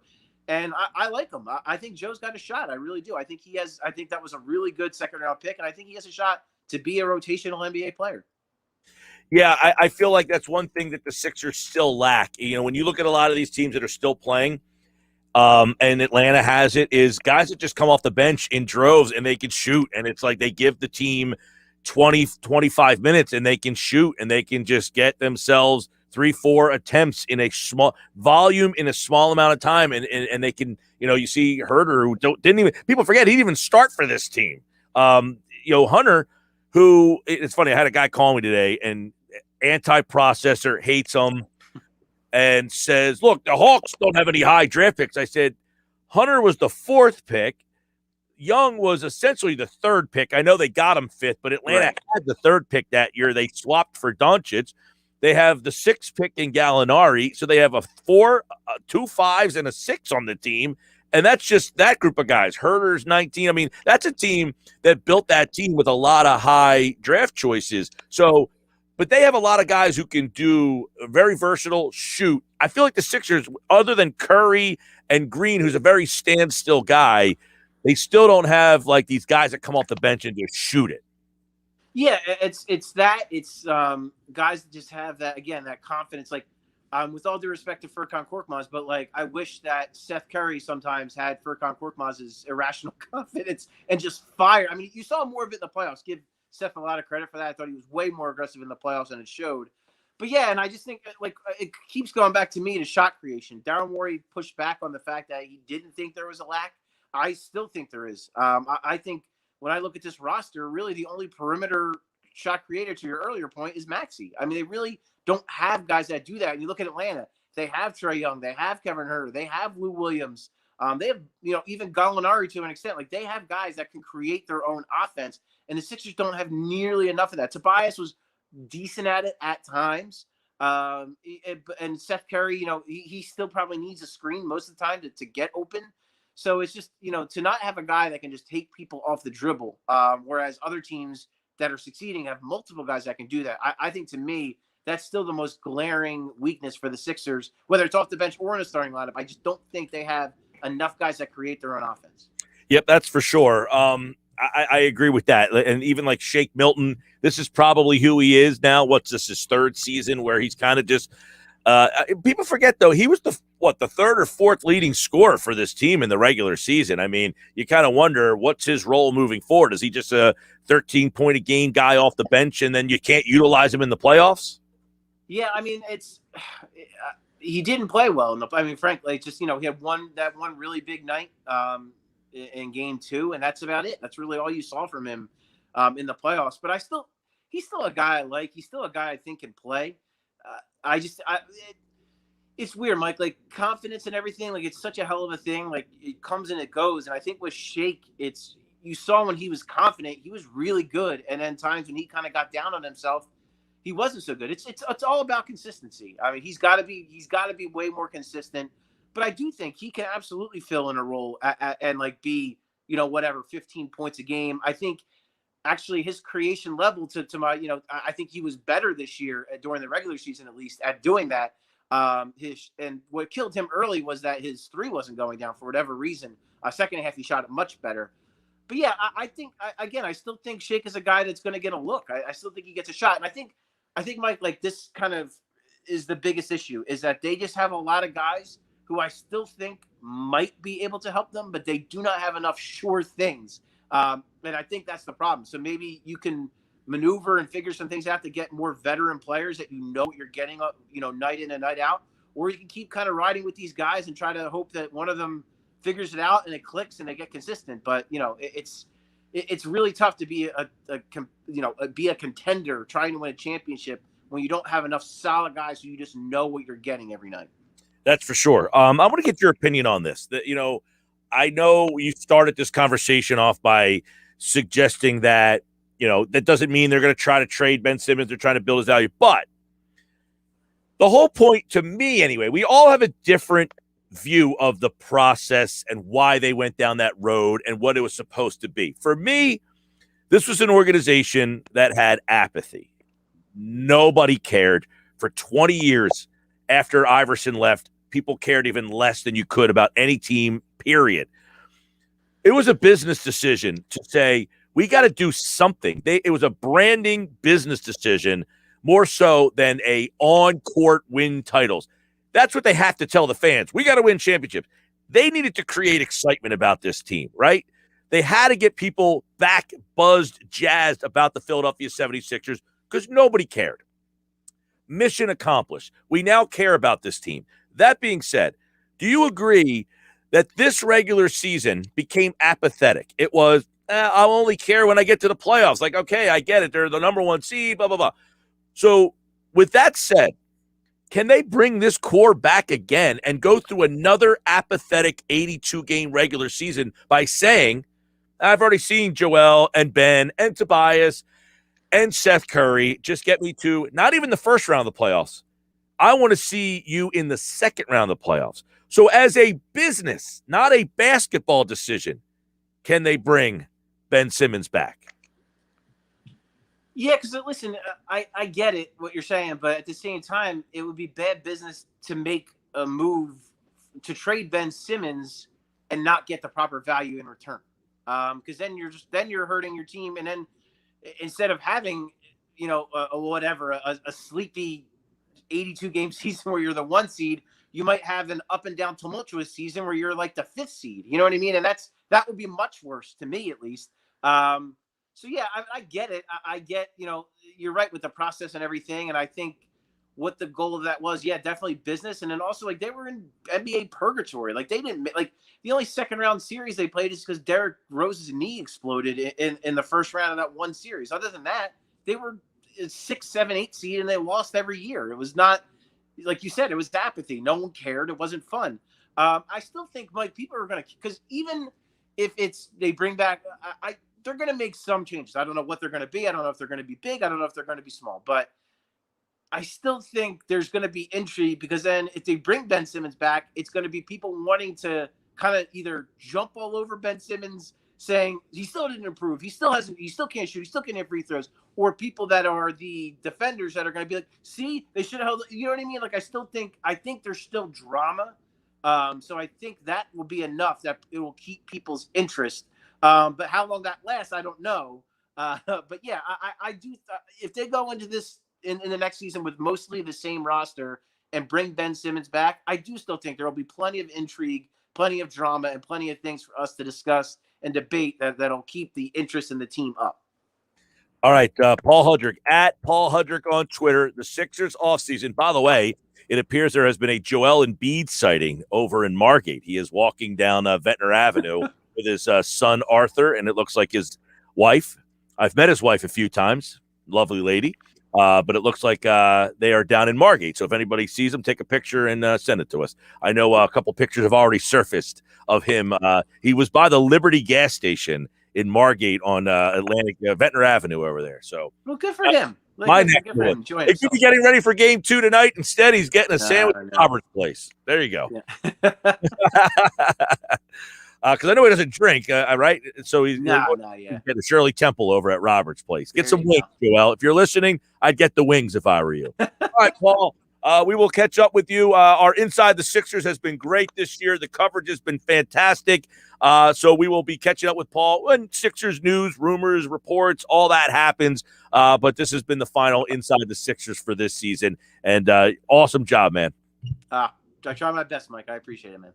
At Paul Hudrick, covers the Sixers for 97.3 ESPN.com. Thanks, man. You got it. All right, there's Paul, and the Inside the Sixers segment has been great with Paul. Those guys, Kevin, Paul, Jason, they did a tremendous job covering the Sixers in this tumultuous off-season ahead now. They will be on it. We will have them on. The Inside the Sixers will no longer be a daily feature. But when news happens, Paul is there. Kevin is there. We will certainly have MKB on throughout the playoffs, Keith Smith on throughout the playoffs. So we'll keep those guys throughout the NBA playoffs. But our Inside the Sixers with Paul, that was our final one today. I hope you guys enjoyed Paul's insight on this team all season long. And, of course, don't forget tonight, game night gets you ready for Game 2 of the NBA playoffs. It's going to be Trae Young and the Hawks trying to get 2 in Milwaukee. And you can hear that game exclusively on 97.3 ESPN. Sports Bash brought to you by Matt Black Kia. Matt Black, they want to get you approved today. 6211 Black Horse Pike, Egg Harbor Township. Yesterday, I told you about Chris Sims' top 40 quarterback list. I know Andrew DeCecco has something to say about it. He'll discuss at 4 o'clock. Plus, today on the Sports Bash, it's a happy hour Friday. The PT is here. Would PT trade Ben Simmons? Is he ready to move on? We'll get that, plus the Phillies and the Mets. We got all that with Bob Wankel coming up in less than an hour.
All right, welcome back on a Friday. Happy Hour Friday here on the Sports Bash Live. I'm Mike Gill, at Mike Gill Show. Give me a follow on Twitter. Watch the show live on the video stream.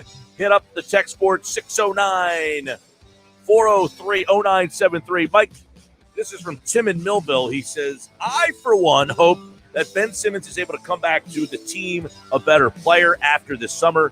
You never get a good return on a superstar in a trade. Allen Iverson, Charles Barkley. That's from Tim in Millville. That's a good point. You trade a guy away, and you typically don't get back what you hope in return. Here's the problem. I don't say a problem, Tim. Here's the rub on that. A lot of people out there listening don't think that Ben Simmons is worth what Charles Barkley and Allen Iverson is. And by the way, I wouldn't say he is at this stage of his career either. He's no Charles Barkley. He's no Allen Iverson. So most people out there would say trade and get what you can get. I don't know what you could get. I really don't. I am like, if I was just like to throw out an empty net here and say, this is what I think you can get in return, it's all over the map. It's all over the map. I mean, could you get CJ McCollum? I don't know, maybe. Could you get Dame Lillard? Probably not, but who knows? I mean, maybe the Portland Trailblazers have their backs to the wall, and he says, I want to trade him. Well, they got to get the most they can for Dame Lillard. I think the point that Paul Hudrick brought up is an interesting one, because I'm asking, like, if they can't trade Ben Simmons, or how do you improve this team? You don't have a lot of money cap-wise because you have really ruined your cap situation that it was in a really good spot just a couple of years ago with a lot of contracts that you've handed out. You don't have the ability to go out and get that max player or go get that high-level free agent. So they have made a lot of mistakes, a ton of mistakes along the way to get here. And unfortunately, you got to figure out a way to improve this team, right? You got to figure out a way to improve this team with small resources. Now, Paul is saying, like, I'm looking at the Phillies and I say, how do you improve this team? Well, you got to trade Rhys Hoskins or Aaron Nola. They're the two guys. They're the highest valued players that can get you the most back in return. So what can the Sixers do to improve the team? Sports Bash live, 97.3 ESPN. On the other side, it's football at 4. Andrew DeCecco, what does he think about Jalen Hurts not being on the top 40 list of not players, quarterbacks? He wasn't listed as one of the top 40 quarterbacks in the league, behind names that will amaze you. What does Andrew DeCecco think about that? And where would he place him? Who is he ahead of on the list? Who should he be ahead of on that list? We'll ask him. Coming up next, a Friday edition of Football at 4 here on the Sports Bash.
All right, Football at 4 is powered by the Inside the Birds podcast, and it is brought to you by PropSwap, America's sports betting marketplace.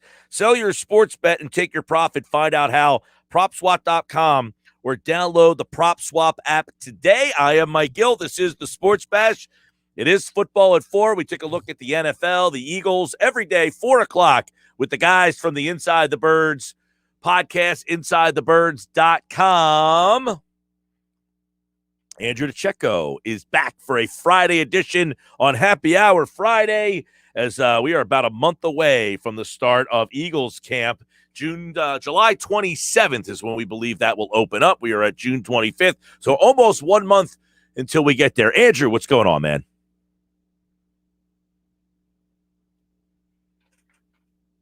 I do not hear Andrew. Is that me? Is that him?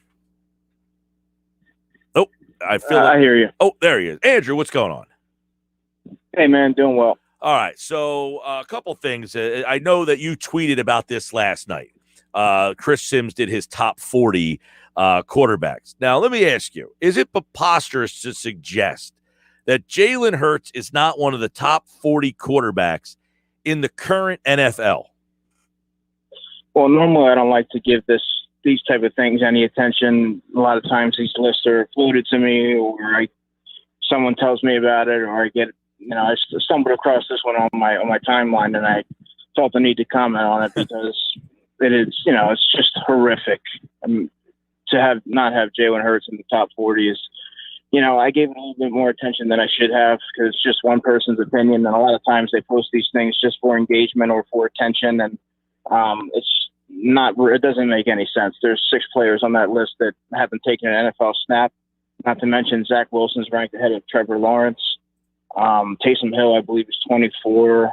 I mean, there's just a lot of things that there's no. I'll give you a couple of the names here, and you can kind of, give me your reaction, because you're right. Number 40 is Case Keenum. In what world is Case Keenum better than anybody? None. No world. He's not. He was number 40. Justin Fields, Trey Lance. Okay, I can understand if you're like, hey, I think these rookies are going to be really good. But what about 37, Kellen Mond? Yeah, I mean, another player that has yet to take an NFL snap and may not even do so this season. I don't quite know what point he was looking to get across there. But Jalen Hurts is a starter. He's played in 4 games. Yes, they weren't exactly. There's a lot. He left a lot to be desired in some areas of his game, as far as you'd like to see him be more accurate with football and not as careless as far as when it comes to turnovers. But he's thrown touchdown passes. He's made plays. He beat the Saints. He's done things that a lot of guys, up to this point, you don't know what these guys are. So to not have him in the top 40 was a little puzzling. Yeah. Now, a couple other guys, just, is it ridiculous? Like the guys I thought, all right, Case Keenum, even the rookies, I'm like, all right, if you just think potential-wise they're better, that's your opinion, fine. Kellen Mond, preposterous. How about Marcus Mariota? Marcus Mariota is not better than Jalen Hurts right now. At least that's a good feel. Marcus Mariota was the second pick in the draft, to suggest that Hurts, in your mind anyway, is a better quarterback now than him, who's won some games in this. Mariota, people, obviously he didn't turn out to be the player that we anticipated or we thought he might be, but he has won this game. What about Tyrod Taylor? Who'd you rather have, Hurts or Taylor? Jalen Hurts. He's younger, more moldable. Tyrod Taylor at this point, he's reached his ceiling. You more or less know what he's capable of doing. Whereas Jalen Hurts, he has a young, fresh-faced coaching staff with a number of different ideas, and there's film on him now, so he's got to get to work with Brian Johnson, who can kind of iron out some of his deficiencies, and you'll really get a better idea of what he can do this season. He showed glimpses of his talent. Now I think that you have a young coaching staff that's going to get in there and really mold him. It's going to be. I think that he's shown more promise than you've seen from Tyrod Taylor. Tyrod Taylor has shown, brief flashes throughout his career, but more or less, what he is. All right. This is good because, you're giving some well thought out stuff, and I agree with you here. All right. Would you rather Jalen Hurts or Tua? Going into the draft, I was much more of a Tua guy. I thought he had a I thought he was going to be put in a better situation. I thought he was going to see the field first, which he did, and I thought that there was just more stability there. But I mean, right now, I just don't know if he has an NFL caliber arm. I mean, there's talks before the draft the Dolphins might be considering a quarterback.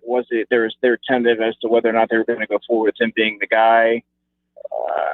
Whereas I think Jalen just has the innate athleticism and can make plays outside the pocket. I think that the Eagles have a lot of young weapons around him now, so it's a little bit more room for intrigue. Whereas other quarterbacks have been plugged into the Dolphins' offense, namely Ryan Fitzpatrick, and they've done a lot more with it. So I would lean towards Jalen now. All right, we're in agreement there. All right, that was a good breakdown on Tua. How about the Denver duo of Drew Lock, Teddy Bridgewater? Would you rather either of those two or Jalen Hurts? Well, neither of those two players are exciting. Drew Lock last season I was pretty high on. I thought that he had, obviously the offense around him is well stocked. He should have had a breakout season. That didn't happen. Teddy Bridgewater is more of a game manager, good leader, solid quarterback, not one that's going to typically elevate the offense. He needs the pieces around him to be above average for him to really thrive. So, I mean, those two, they don't have a skill set that really excites me, whereas I think Jalen has a high ceiling. It's going to be up to Jalen to take to his coaching and really work on some areas that really some blemishes in this game that really just can't happen moving forward if he wants to have any semblance of success at the next level. And by the way, this isn't, I don't think Andrew or myself suggesting that Jalen Hurts is a top 2015 guy, but these guys so far are the guys ranked ahead. Chris Sims, who put this list together, and you're right, I don't like to say this list is the be-all, end-all, but it's certainly conversational to suggest where you view him in this league. Now, Jared Goff, I actually thought was a little low on the list. I thought that was kind of a slap in his face. So would you rather Goff or Hurts? Jared Goff. Yeah, I mean, he's a little low on this list, don't you think? Yeah, and again, you got to take this list with a grain of salt. I mean, usually I just laugh at these things and keep moving and going about my day, but that one just had so many egregious picks and where they were sort of slotted that I was like, "Are you kidding me?" Okay, and I think that's more of that. This is exactly what Chris Sims wanted when he put this list out. All of a sudden, he's got a lot of engagement and people are talking about it. Yeah, and really, I mean, to think about, he's got Mac Jones at number 30 ahead of Trey Lance and Justin Fields. So forget Jalen Hurts for a second. How about the fact that he's got Mac Jones ahead of Lance and Fields? Yeah, and Mac Jones may not even be starting. I believe it's going to be Cam Newton. So again, just horrendous. Yeah. Andy Dalton at number 29. Andy Dalton or Jalen Hurts? Who are you starting? Jalen Hurts. Andy Dalton was someone who it looked like he was turning a corner in about 2015 when they had the Jeremy Hill, they had Marvin Jones, AJ Green, Mohamed Sanu. There was a lot of pieces there, but again, the Andy Dalton of old really reared his head and he turned the football over, was streaky in spots when they really needed him to deliver. He's just a veteran bridge guy. Not much there, not much left in the tank for him. Give me the upside of a Jalen Hurts all day. All right. So far, we are pretty much in agreement on all these. Andrew DeCecco at A DeCecco NFL. Follow there. 28 Trevor Lawrence, 27 Zach Wilson. Not really fair to compare with rookies. So 26 Daniel Jones. Are you going Daniel Jones or Jalen Hurts? Who's the third and the fourth quarterback, I guess you could say, or maybe the second quarter? I think we both agree that Dak would be the number one. But how would you put Jalen Hurts between Fitzpatrick and Daniel Jones? Well, right now, based on what we've seen, I would put Jalen at 3, and I would put Daniel Jones at 4. I think he is the least effective quarterback in the NFC East, Daniel Jones, that is. And when you're taking that high and you're on the doorstep of, really making some headway in the NFC East, given that all the dominoes that have fallen around him, and he just still couldn't deliver. I'm not sure that he ever will. I'm not sure if the light's going to come on for him. I'm not sure that he has what it takes to really be a franchise quarterback that they drafted him to be. So, I mean, again, I'll take the upside and the skill set of Jalen Hurts, who really gets to work with a young nucleus of coaches and work on and get a full preseason. Right, I can't stress that enough. He gets a preseason to really, and he knew that he was going to be the guy in January. Got to work, gets build continuity with this play, with his teammates and their pass catchers and all that. So that's going to ultimately help him moving forward. Yeah, so far I think you and I have been on the same wavelength on all of these. Now this one's interesting. Taysom Hill and Jameis Winston, they were 24 and 25. Hurts or one of those two? How do you rank those guys? Well, Jameis can at least throw the ball. Taysom Hill is more of a gadget guy, in my opinion. I mean, you saw his limitations when he played the Eagles. We saw that up close. Again, he's not someone that I envision being able to carry an offense. They're going to have to really build the offense up and have him just be more of a game manager, because he can't sit back in the pocket and drop back and throw the ball 20 times a game. I mean, he's just not that kind of player. He's going to look to elude the pocket and try to make plays with his legs and take advantage of his athleticism. But as far as being a traditional quarterback, he's not that. All right. Next up, let's see. Now you mentioned Fitzpatrick. I guess you have him ahead, right? So this is the first one, number 23. So it sounds as if, unless there's somebody in the top 20 here, which we can kind of go over, because I think the top 20, he had some interesting twists and turns here too. And of course, it's happy hour Friday. We're having a little fun, but this list is outrageous. But quarterback conversation, people are probably screaming at the radio right now saying, wait, what? But you would say then Hill would be right around 20, Hurts, would be right around the 24 spot.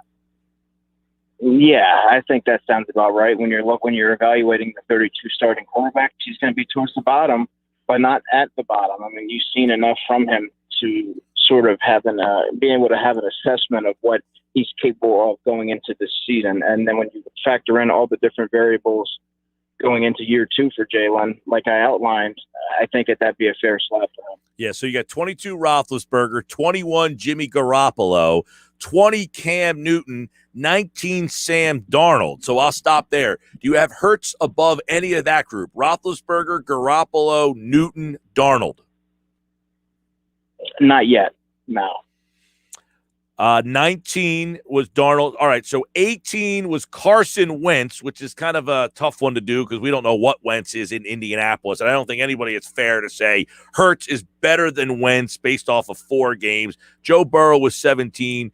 Kirk Cousins was 16. Matt Ryan was 15. Derek Carr, 14. Baker Mayfield, 13. Tannehill, 12. Herbert, 11. Tom Brady, 10. Now, this is where I thought it was interesting, Andrew. The top 10, you had Stafford 8 ahead of Brady, or Prescott 9, Stafford 8, Kyler Murray 7, Lamar Jackson 6. That whole little area there, like Kyler Murray right now is ahead of Dak Prescott? No, he's not. I think,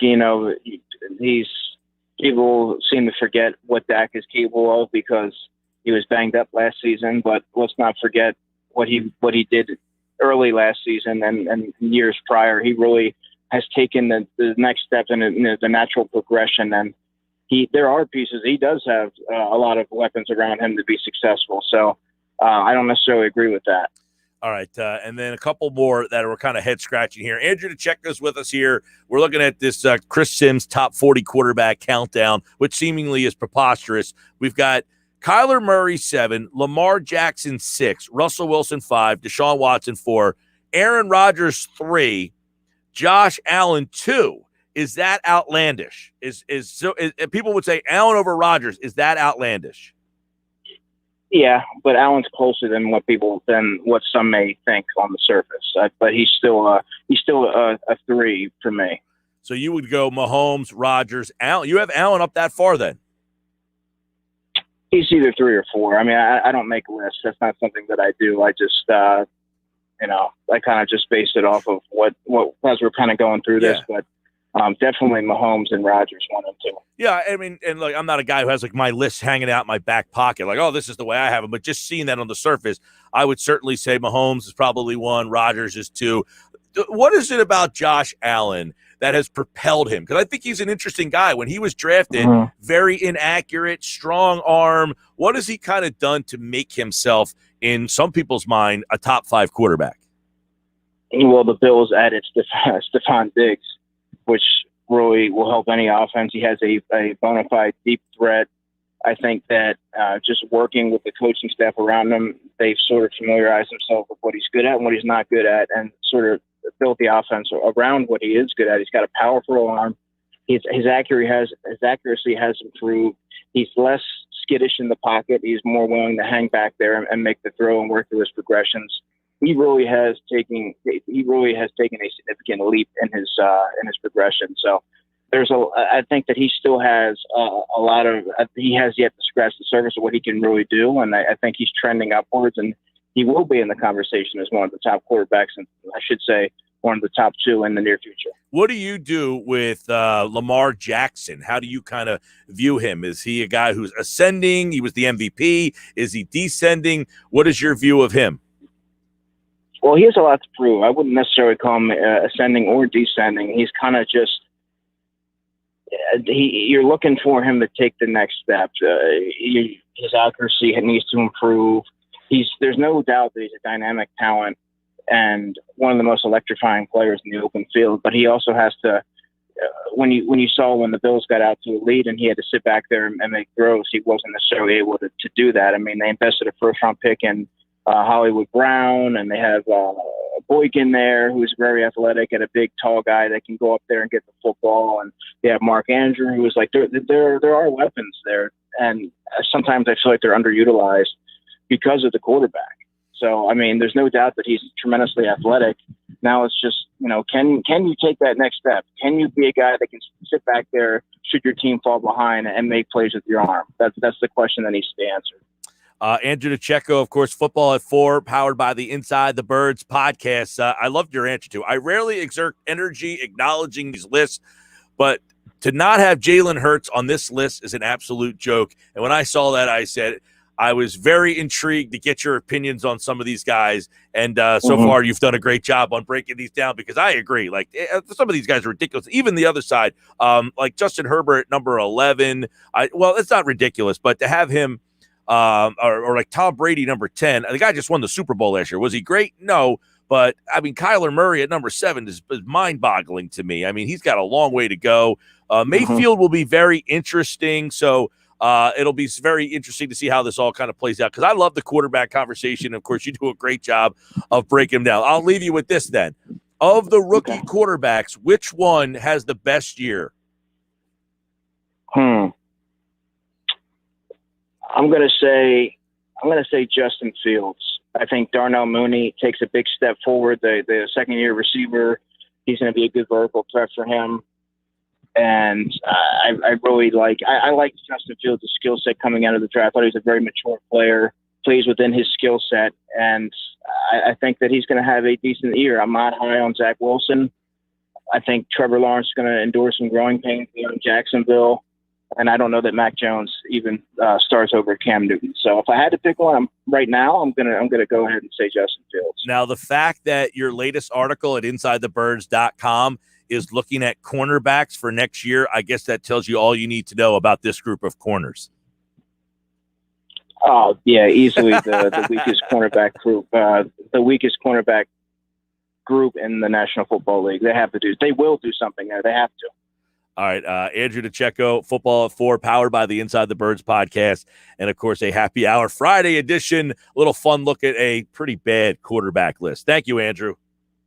No problem, man. Have a good one. All right, Andrew's back on Tuesday for more Football at 4. Jeff's here on Monday, and, of course, on Wednesday, Adam Capital on Thursdays. The Inside the Birds crew brings you Football at 4, brought to you by PropSwap, America's sports betting marketplace. Buy and sell sports bets and make your profit. Go to PropSwap.com or download the PropSwap app today. I am Mike Gill. This is the Sports Bash on 97.3 ESPN. And we hang out on a Friday. Jeff Kerr tonight will give us his opinions of that list. Jeff will have something to say. We got some news on Jeff that we will kind of break here on the show tonight. I want everybody to remember that Saturday you can listen to the 97.3 ESPN crew live and local all the way through the day. My guy Tom P does a great job with Rack and Fin. at 7 o'clock, followed by the best of the Sports Bash. You can listen to 2 hours of the show. Our favorite interviews from the week. We're already working on that, and tomorrow you'll be able to hear stuff from Mike McGarry, Bobby Marks, Paul Hudrick, Ron Weitzman, Jimmy Lynam. So those are tomorrow for 2 hours here on the Sports Bash. Best of edition, Saturday mornings from 8 to 10. Followed by the Locker Room with Billy Schweim. And then Sports Bash Saturday. Josh always does a great job on the Saturday show, and he'll lead you right up into Phillies and Mets tomorrow. We have that game on 97.3 ESPN. Yep, you can keep it locked, local all day. And then the Phillies and the Mets for a little mid-afternoon game at Citi Field. So keep us locked in. Download the free mobile app. Go to 973ESPN.com/app and take the show on the go. When we come back, do you remember the weekend edition? It's up next.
Do you remember on this date? These are things that occurred on the weekend of June 25th, 6th, 7th.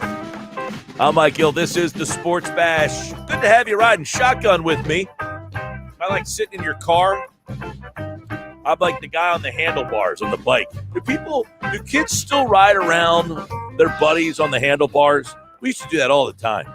You'd be on the handlebars, your ass was killing you. Sitting on the handlebars. Oh, man, I got to sit on the handlebars? This is awful. But I feel like I don't see anybody first of all, I don't see kids riding bikes around anymore. Does that exist? Does anybody do that? Right? You see kids riding bikes around anymore? Very rarely. But do kids... No, hold on. They're always under 10 years old. But do kids ride their buddies around on the handlebars? Do you see that anymore? No, not at all. We used to ride around the guy on the handlebars all the time. Don't see jump it. on my handlebars. I haven't seen it. I guess the bike handlebars aren't the same as they used to be back then either. Like the handlebars were wide enough that you could fit on those things. You can't do it anymore. Some of the bikes are also cheaper now. So yeah, I mean, but like the handlebar thing, we all rode on the handlebars. All right, on this day.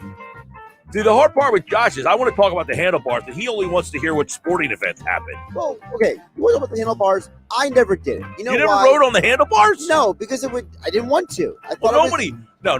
Nobody ever wanted to be the one who had to be the handlebar rider. But it was, we only have one bike. This is the only way we can get around. I always have my own bike. Well, what about your friend? They have their own bike. See, there's inevitably times where there's only one bike and there's two of you, and somebody had to ride on the handlebars. Nobody wants to ride on the handlebars. Well, maybe you grew up with more friends than I did. That's probably true.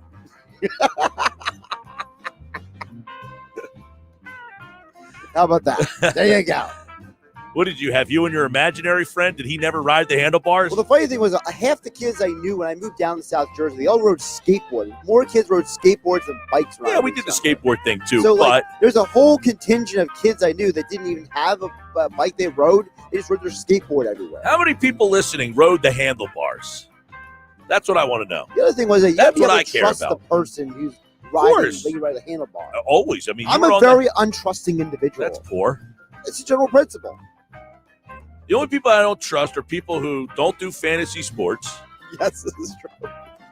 Who don't drink beer. Who don't, well, unless they have a problem. Right. A noted problem. No, but you mean like the beer snob people. You don't like it. You don't trust them. Riding on handlebars and pegs, awesome memories. Yeah, and some people had the pegs on the back, and you would be standing on them, and you'd have your hand on their shoulders. I didn't like to be that guy ever. Handlebars. So you'd rather be on the handlebars than the pegs. Yeah. Interesting. Yeah, I used to have someone on the handlebars and someone standing on the pegs on the back. I never did that, where we had like three people on the bike. The better question is, what kind of bike did you? We were big-time bike riders, man. We would get on that bike, say, at 10 o'clock in the morning. I had a green, man, what brand of bike did I have? It was green. I remember that. And, man, we would just jump on our bike, say, 10 o'clock in the morning and until it got dark out. We rode. I lived in Margate for most of growing up, and then I moved to Ventnor. Don't tell anybody that because I wasn't really supposed to go to Margate schools when I lived in Ventnor or play baseball in Margate when I lived in Ventnor. But I think the statute of limitations is that up by now? So we would just literally get on the bike and go from one end of the island to the other, just all day with no destination in mind. The baseball card store, we'd stop there, go to the other baseball card store. We'd drive to the point in Longport and be like, well, there's nothing to do here. Turn back around. And then it all culminated. How many people that lived on the island, we used to hang out at the pier in Ventnor at night, that's it. We'd ride our bikes up to the boardwalk. There's no bikes, no riding, no handlebars. So I had a red mongoose that my grandmother and my aunt, chimed in to split to get me when I was younger. And I used to live on 42nd Street in Sea Isle. And if you wanted to ride the whole island, which I did plenty of times, it might take you about an hour and a half. Yeah, I'm talking about. But we left at, say, 10 in the morning, and we wouldn't get home until it got dark out. We just rode. You would see orange hats, Margate hats, during baseball season riding up, because that's what color the hats were that we wore in Little League. We're orange. Okay. Or in the wintertime, you'd see like the Ventnor Pirate jackets. up and down that island all day. Yeah, your little league lads had something a lot better than mine. Mine was ugly maroon. Always had friends with pegs on their bikes. It was rare someone was stuck on the handlebars. Yeah, I wasn't a big handlebar rider. I mean, a peg rider. This is from Matt in Delaware. Mike, I rode those damn handlebars many, many times. My ass probably still has an indent. What a horrible ride. You remember going over a pothole or a speed bump? Yikes. I do, Matt. You'd be like, yo, slow down. You know, you're trying to elevate yourself so you don't have the bar smacking it, jamming up, you know. All right, what happened today? I don't know at this point. 1979, the draft was held in New York. Lakers select Magic Johnson with the first pick. The Knicks took Bill Cartwright with the third pick. And the Bucks got Sidney Moncrief with the fifth. Remember Sidney? Underrated defensive specialist. You could score a little bit. Cartwright was pretty good. Cartwright! That was a Seinfeld episode. But Magic Johnson, 1979. That was like the premier first pick. Like, boom, right there. That changed the league. 79, Magic Johnson. There's a great story about how when they drafted Magic, that Magic wasn't sure going to be drafted by the Lakers because the Lakers were changing ownership at the time from it was going to Dr. Jerry Buss, but it was going from, it used to be the owner of the Washington football team at the time as well. But basically, Magic had to meet with Jerry Buss so he would be sure that he was actually willing to sign with them. Because Magic was like, I want to go to the Lakers. Sign. A couple more texts. Mike and AC, we definitely rode each other on the bike, sometimes because the other didn't have a bike. Yet harder to get your own bike stolen when two people were riding. I never thought about getting my bike stolen back then, I guess. Oh, I always carried a bike lock. Yeah, but I never really used it. I was a smart kid who always did use it when my bike never got stolen. Also, one of those like really old school locks that you couldn't like break into unless you had like super like intense like bolt cutters. Did you ride out towards Summers Point over the rickety bridges? You know, I remember that bridge that you're talking about. Yeah, yes. that was like, if for those of you who are a little younger, that bridge that connects Longport Boulevard to Summers Point, it used to be like this wooden rickety thing. And death like, trap. Yeah, when your They car have one down drove North that, Wildwood too. you thought your car was going to fall in the damn water. It's your car. You thought your bike was going to fall in the water. P.S. What about getting on the handlebars and then finding out they had no brakes that worked? Come on, man. Being a kid was nice. Yeah, there was many times I felt like you were the guy on the handlebars. And the thing was, you were sitting on the brake line sometimes. So you couldn't, people who would try to brake, you couldn't brake if they had hand brakes instead of foot brakes. Right. You know? It's amazing. You can tell it's Happy Hour Friday because we've got so many texts about riding on the handlebars. I just want to know if I'm the only guy who had a mongoose when I was a kid. I want to say my bike was like a Panasonic or something. I know it sounds like a stereo brand, but it was green and I loved my bike. Yeah, mine was a strong like red, like Phillies red. By the way, on this day, sad news, 1992, Jerome Brown died in a car accident, 27 years old. It's apropos because the Eagles are talking about bringing the Kelly Greens back for a game or so. Apparently they're not going to be able to do it until 2023 when the league is going to start letting you wear a retro helmet. They would not let you wear a retro helmet in the past. So whatever retro uniforms you wore had to match the helmet that you currently wear. They are now going to let you wear a retro helmet, and that starts next year. Apparently the Eagles have put in next year to wear black jerseys, and then the following year they might do the Kelly Green. But for those of you who don't remember Jerome Brown, I can't believe I'm saying for those of you who don't remember, but I guess there are people who do listen who have no idea who that is. The Eagles had this guy, Jerome Brown, first team All-Pro, 2 years in a row. Stud. And he was an amazing defensive tackle. He was better than Fletcher Cox. Oh, definitely better. Better player, wrecked havoc. He was like a precursor to Aaron Donald. Real quick, on this day, Tim Duncan was the first pick, 1997. Tracy McGrady went 9th. Wake Forest, Tim Duncan. And I feel like that's all the time I have for today. Bob Wankel's in queue. He's ready to go. Well, I hope you enjoyed the bike talk. Now, Bob is on Happy Hour Friday, but we don't really get that. Now, I don't know if Bob's an IPA guy or not. No, McGarry, I know is not. He's a Coors Light, Miller Lite guy.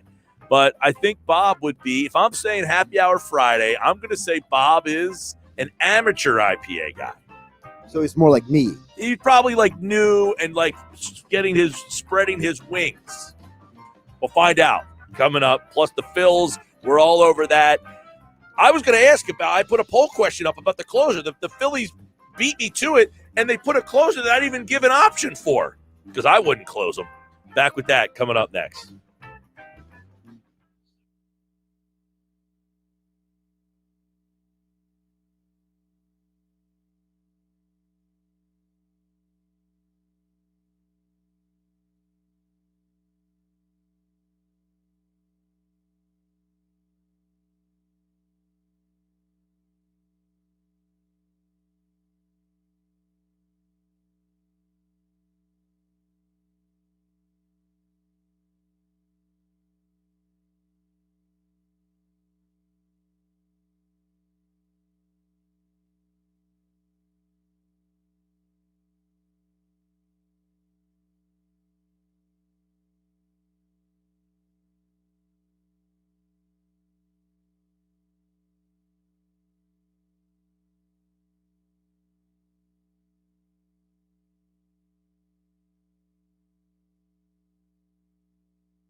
All right, a happy hour Friday edition. Yes, indeed, we've reached the Friday show, so we get a little off topic script. Although I don't know on a Friday when the Phillies are the only team left in biz that we much have a script at this point. Bob Wankel's with us from Crossing Broad. They like to go off script over there as well, so this is very apropos. What's happening, man? What's up, Mike? Now, I got to tell you, I was listening before the break there, and I'm a little bit offended. You said I'm a moderate IPA guy, a novice? What was the word? I say that I would imagine. Now, McGarry was on earlier, and I said he strikes me as the Coors Light, Miller Lite, Bud Light guy, right? So I said, I think you're an IPA guy, but I think it's like you're in like the amateur levels of this, like you're learning. All right, so I got one for you here. Have you ever heard of Untapped? Are you familiar with Untapped? I do. I am big Untapped, by the way. Okay. All right. So if you were to go on Untapped right now, you would see that I have checked in 485 different IPAs. Really? I have downloaded the Untapped app. And I got to be honest with you, man, quite a few of those I've had, and I don't quite remember them and never got around to checking them in. So I think there's probably like safely another 75 or 100 that I could have tacked onto that. Now, that's impressive. I am on Untapped. I have checked in often, and I don't think I think mine says 204 check-ins, 134 different beers. Okay. Now, part of the problem has been in the last year, it was actually June 22nd is when I started the keto from last year. I basically went to strictly low-cal, low-carb IPAs. So it's a year of my. It's a little limiting too. Yeah. Yes, but the reason I had to lose the 65 pounds was because of the 204 check-ins. Yeah. So like my diet, basically, like I'm a human dumpster. Like my diet is just absolutely terrible. But what I've done is I've sort of like just outrun and outworked the beers and the pizza and the wings. So I'm like a 40, 50 mile an hour or a 40, 50 mile run guy per week. So I try to offset the damage I do with the IPAs and stuff like that with the exercise. Now, I promised the listeners on Fridays I will give out my beer to go find this week. And my beer this week is the Drake's Kickback. All right. Drake's Kickback is a low-cal, low-carb IPA, a little citrusy. Hard to find, though. I've only found it at 2 spots down the shore. Drake's Kickback. It's Buy Right in Ventnor has it. And the Bootleggers in Northfield is where I have also found it, but very limited there. They don't have it all the time because I usually buy them out. So you would say you are not novice. I'm definitely not a novice. I'm probably a little bit ashamed of how much of not a novice I am. Okay. Well, I have been in the work. I've been wanting to start a craft beer podcast. Would you say you would be up to par to be able to be a part of that? Yeah, probably. But and the thing is, I'm not pretentious about it either. Like I'm not a guy that's like, I won't drink Bud Light. Like I'll have a Bud Light, I'll have a Coors Light, but I enjoy beer. That's definitely my vice for sure. All right, we're on board there. All right, so it's Happy Hour Friday. What do you got locked and loaded? We got a little other half. I've gotten into other half IPAs lately.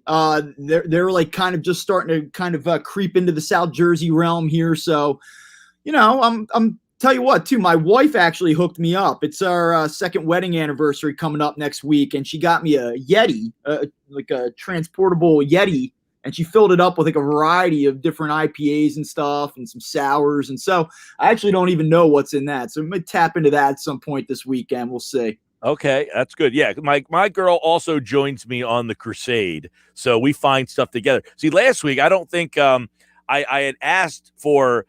I found this beer called Hazy Pup. It's the little sister, I guess you would say, or the little brother of the Wolf Pup, which is a Golden Road beer, which is out a lot of places. But Hazy Pup is the low-cal, low-carb version of the Wolf Pup. So a listener found it for me because I could only find it in Florida. That's the only place. A listener found it. He tweeted at me, and then I went to that place and bought them out. So now I have that in my fridge ready to go. So there we go. All right. Good man. Now, I'm imagining with watching these double headers today, you might need to get into that variety pack.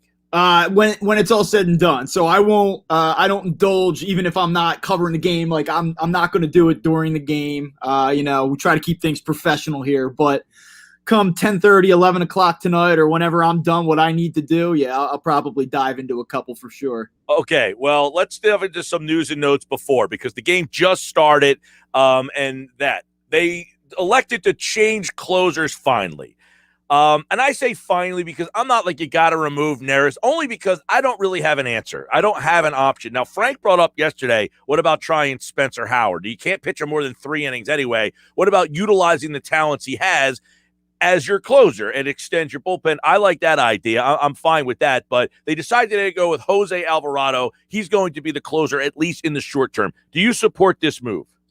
It's interesting. Like you want Neris out. Everybody wants Neris out. He blows, 5 out of 15 opportunities, 3 of his last 5. And you kind of look around out there and say, who's the next most obvious candidate? And I'm okay with the idea of maybe eventually getting to Spencer Howard. I don't hate that. But I don't think that they have a definitive path forward for him yet. And so if he's going to end up being a bullpen guy second half of the season, maybe that's something to consider. Right now, I guess the most obvious guy that you turn to is Jose Alvarado, just when you consider when he's on, he's about as nasty as it gets. Opponents, I believe, are hitting like 167 against him this year. Problem is, of course, he's walking almost 8 batters per 9 innings. I mean, you look at the numbers, right? You say, okay, 167 batting average against. Guys are getting on base against him, though, at a 359 clip. So, I mean, that just goes to show you how ineffective he's been at times and how wild he's been. It's going to be an absolute roller coaster. I mean, he's hard as hell to hit, but he issues a lot of free passes, and that's usually a pretty dangerous game to play, especially in the 9th inning. So Joe Girardi just does not have a lot of options. This is a desperation move. I get why he's making it, and we'll see what happens with it. Yeah, you're in a situation where, I mean, you remember Mitch Williams in 93, some people out there. This is almost double time of that. I like Alvarado. He throws hard, yada, yada. You can't trust him in the 9th inning situation. No, it's just game to game with him. You just really don't know what you're going to get. Now, that being said, he has made 6 straight appearances, I believe, without allowing an earned run. And he's been pretty good, especially the last couple times out. So I guess Girardi's sort of just more or less playing the hot hand. And we'll see what happens. I think that they wanted to give Hector Neris every opportunity to remain the closer. He's the guy that has probably, some of the better stuff. I know that Phillies fans don't really feel that way, but I mean, at the end of the day, he's still one of their most effective relievers. But I think it just reached a point on Wednesday afternoon where they just had to do something different here. Yeah, I get that. I guess that means they're not going to close the door on having him go back there. But, I mean, he's now, I guess, in an 8th inning setup type of role. And I would imagine that that's not great either, considering that he's had his issues everywhere. Let me ask you this. I know this is probably brought up, but have they ever considered letting Velasquez close? Like, I hate him as a starter. I am completely out on him as a starter, but I don't have a problem giving him a shot to do that. Yeah, I mean, listen, he has pitched fairly well for them in spots this year, and you'd like to say that as a guy that can't really go deep into games, why not? Why not just say, here's the ball, here's the 9th inning, and see what happens? You really don't have anything to lose. And I think that that's the biggest thing. Like, if the Phillies were good and they had a lot of depth in the bullpen and they had a lot of different intriguing options, I'd say no. Like, that's not what you want to do. Like, just let the guy be a low leverage reliever, but they don't have alternative options. And so why not kind of get weird here, so to speak, and maybe explore some outside the box, I guess just take a different path here. I mean, it's not working. Like, you saw Velasquez for 4 innings, was pretty decent against Washington, gets to the 5th inning, he loses his command entirely. I just don't know, even if those first 3 to 4 innings look pretty good, how you can keep turning to a guy every 5th day that isn't going to be able to pitch you past the 5th inning. So right. I don't hate the idea. I guess it's akin to what we're talking about with the closer spot, Bob, where they don't have any other options, so we got to just go with guys who might be able to do it. But at what point do you say, look, I know this guy can't do it. I know somebody else can, but I got to find a new role for him.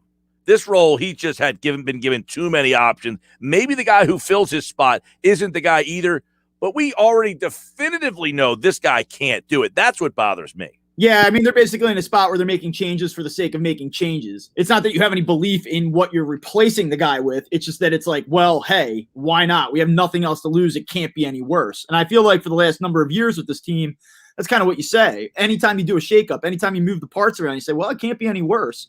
That's not a great reason to have to make changes or want to make changes. And unfortunately, that's an indictment of where they're at in terms of their minor league depth, how they build out the back end or like the lower third of their major league roster.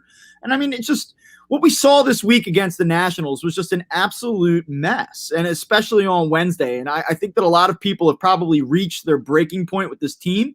And we'll see what happens this weekend in New York. Now, Aaron Nola today puts 2 men in scoring position on 4 pitches into the game.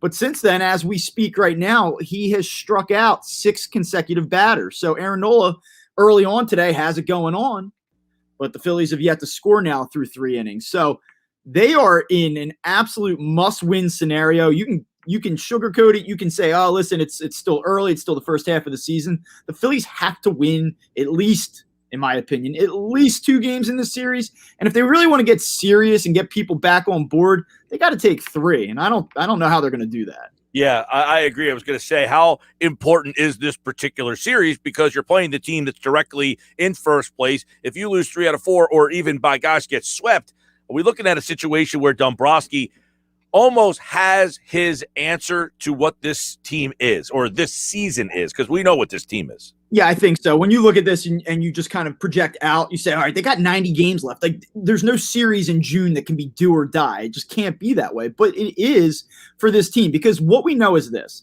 The Phillies are not good enough as currently constructed to win the National League East. It's not going to happen. It just isn't going to happen. So they're going to have to make additions if they want in 2021 to win this year. Well, they're going to have to get within striking distance, as Bryce Harper talked about the other day, to make it worth Dave Dombrowski's while. Like force him to go out and be aggressive and add on to this current team. They're not going to be able to make a sizable move. Like if they lose 3 out of 4 or get swept in this series, I mean, they're going to be anywhere between 7 and 9 games back of the Mets. They're not going to be able to close that gap in the next 3 to 4 weeks leading up to the trade deadline to make this team go out and want to be a buyer. So to me, yeah, this is make or break, last gasp, really important. Totally agree with that. All right, Bob Wankel, Crossing Broad, our look at the Phillies weekend. Very important against the Mets. And, of course, it's Aaron Nola today, so you got to feel like you got to get a win, because if he doesn't get the win, you're running into Matt Moore tomorrow. Who's pitching tomorrow? And you got Matt Moore in game 2 tonight. So we got DeGrom tomorrow, so you're not winning that game. You're down 1 game in this series already to begin with. Yeah. All right, well, enjoy the variety pack tonight. All right, man. I'll talk to you soon. All right, Bob Wankel here on the Sports Bash.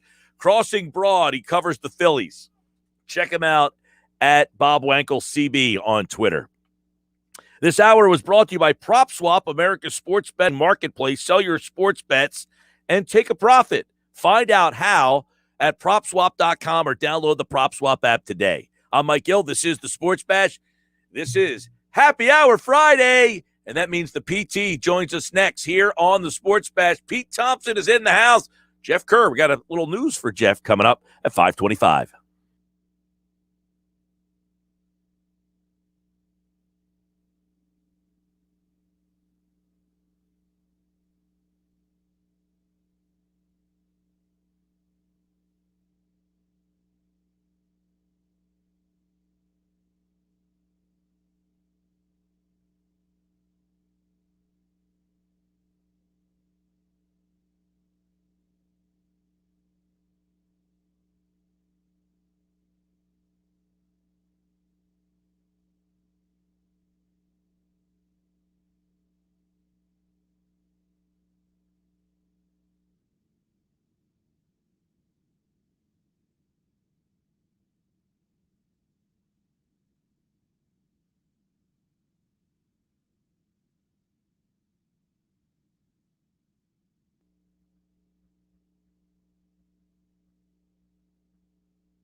A happy hour Friday here on the Sports Bash. Yes, indeed, it's the final hour of the happy hour Friday, which means we are getting closer to the true happy hour. Many of you are on your way, and there's the PT. It's a happy hour Friday with the PT. They can't get a sponsor for this segment. Not surprised, Peter. But you, my friend. What do you mean they can't get a sponsor for this Friday thing? Hold on one second. Haven't you figured out yet that you can't start talking until the music stops? Sorry, 1 2 1 2. Doing this checking, testing 1 2. You're good. You're good. What do you mean they can't get a sponsor for this segment? Are you kidding me? Everybody likes to have a drink with the PT, right? That's right. I mean, this segment was made for someone to say, "I just want to have a drink with the MG and the PT." Brought to you by. There you go. XYZ. I was at a golf. Perfectly. Was at a golf tournament yesterday. A lot of people asking where you were. I mean, it's funny. I guess they think we're joined at the hip. I mean, where I haven't been at this golf tournament ever. I know, but is Mike Gill here? Is he playing golf? And I usually give my. What golf tournament did you play? It was the Holy Spirit Fathers Club golf tournament. They've had it for a bunch of years too. Where was that? It was at Great Bay Country Club. So, a big listening audience down there for the Had I known, I would have taken the day off and played. Well, that would have been fun. It was an outstanding time. Once again, saw a lot of familiar faces, a lot of good people. For a Presbyterian, I think I do a pretty good job of supporting Holy Spirit High School. Oh, that got some Josh laughter in the background. Thank you. Oh, you can hear that, right? Yeah, I could hear that. You love a good when you can hear the Josh laughing in the background. Right? I just think it's the hardest critic to make laugh.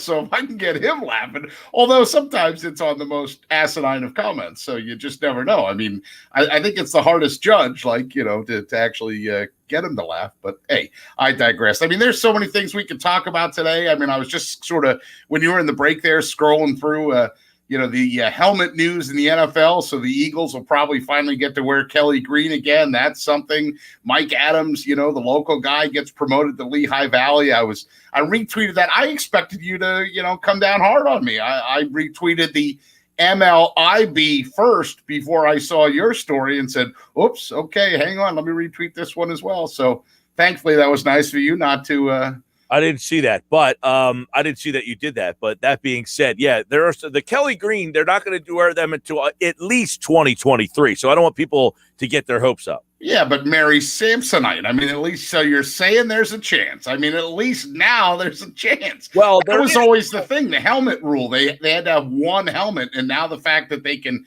have two helmets means that they can have a helmet in Kelly Green too. Right, but they've already put in, I think, to wear an alternate helmet next year, and it's not the Kelly Green one. Yeah, that sounds like the Eagles. They get your hopes up and then they dash them. But somebody brought up the fact that they've had opportunities to wear old throwback uniforms, and I think they've only wore the Kelly Green ones maybe once. I don't even remember if they ever wore them once. The one I remember they wore the colors of the Frankfurt Yellow Jackets, and they were like light blue and yellow, basically the same colors as the Pennsylvania flag. And if I remember correctly, when they did wear those, they beat the ever-living stuffing out of whoever they played. I mean, they destroyed them, but that was when you had a really Lions that day there, Peter. Fine. That was a very good Eagles team back then. Hey, I got a comment from one guy. I saw this tweet real quick. It said Kelly Green alternates were allowed for 20 years of Lordy owning the team, and they wore them once. As soon as the rule has changed to keep us from using it, now all of a sudden he's wanted it. Let's wait and see if he actually does use it, because apparently he's true. The Kelly Greens. That's true. I mean, and that's the thing. Come on. Give the fans what they want, right? Give them what they want, for God's sakes. Somebody asked me the other day, or they put up, Ben Simmons is the Carson Wentz of the Sixers, and Carson Wentz is the Markelle Fultz of the Eagles. What's your take on that? Ben Simmons is the Carson Wentz of the Sixers, and Carson Wentz is the Markelle Fultz of the Eagles. See, I keep hearing the people trying to make the comparison of Simmons and Wentz. I don't think Wentz mentally lost it, right? True. Simmons essentially checked out. He had basically checked out. Yeah. and he'll forever be remembered for that. Speaking of the Sixers, would you like some breaking news on the Mike Gill show, as Sal Palantonio likes to call it, as opposed to the Sports Bash? I liked it. By the way, I did not come up with the name of the show. I will also throw that nugget out. You want nuggets all day today? I'll just give you nuggets. Yeah, give us a little reveal the curtain. So here's your breaking news. I did not come up with the name of the show. I am not a fan of the name of the show. It was just kind of given to me, but that's why I think Sal Pal also thinks the name of the show is not very good or original.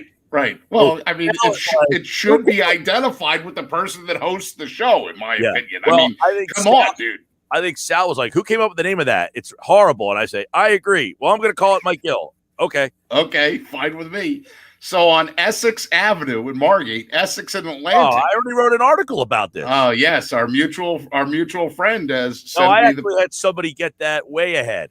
Okay, good. All right. Well, did you announce it to your radio audience, though? I have an article on the website. But is that did you actually say it on a live microphone?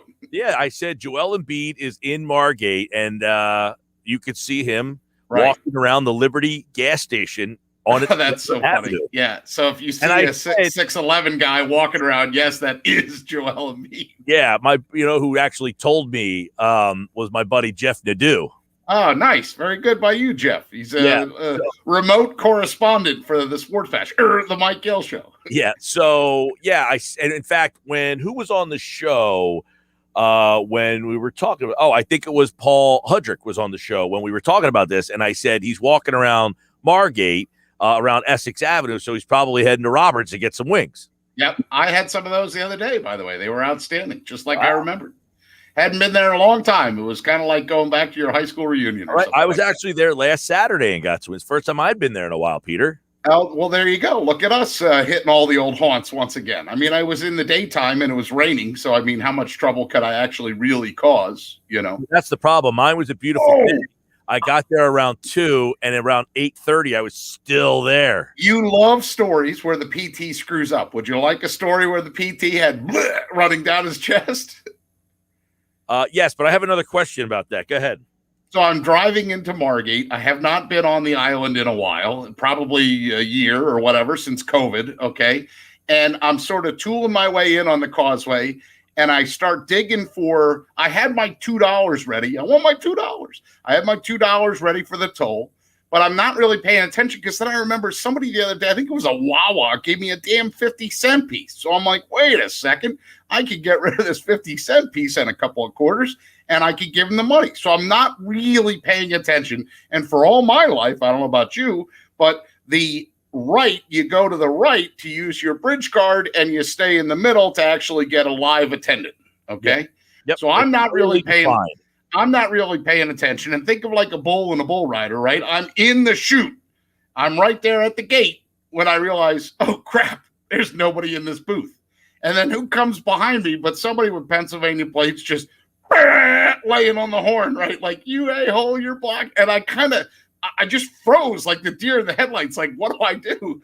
Meanwhile, thankfully, somebody from the bridge staff walks over, opens the door, right? Says, I said, geez, I'm really sorry. I think I'm screwing things up here. He goes, that's okay, Pete. Always good to see you on the island. So he knew who I was. So that also makes me embarrassed, right? Wow. So I give him the money. The guy behind me is just right up my ass, right? So pissed off. And then I asked the girl at Robert's place, I said, hey, when did they change that? She said, oh, yeah. The middle is it, and on the way out, I found out that they did it because of pandemic and like distancing or something like that. So they didn't have 2 toll booth operators within whatever. I don't know. No, I was over there the other day, they had people in both lanes. So maybe so I was there on a Monday. Was it Monday when it rained? I was there Saturday. I also had baseball. We had used the Margate field for practice on one of the nights over Tuesday night.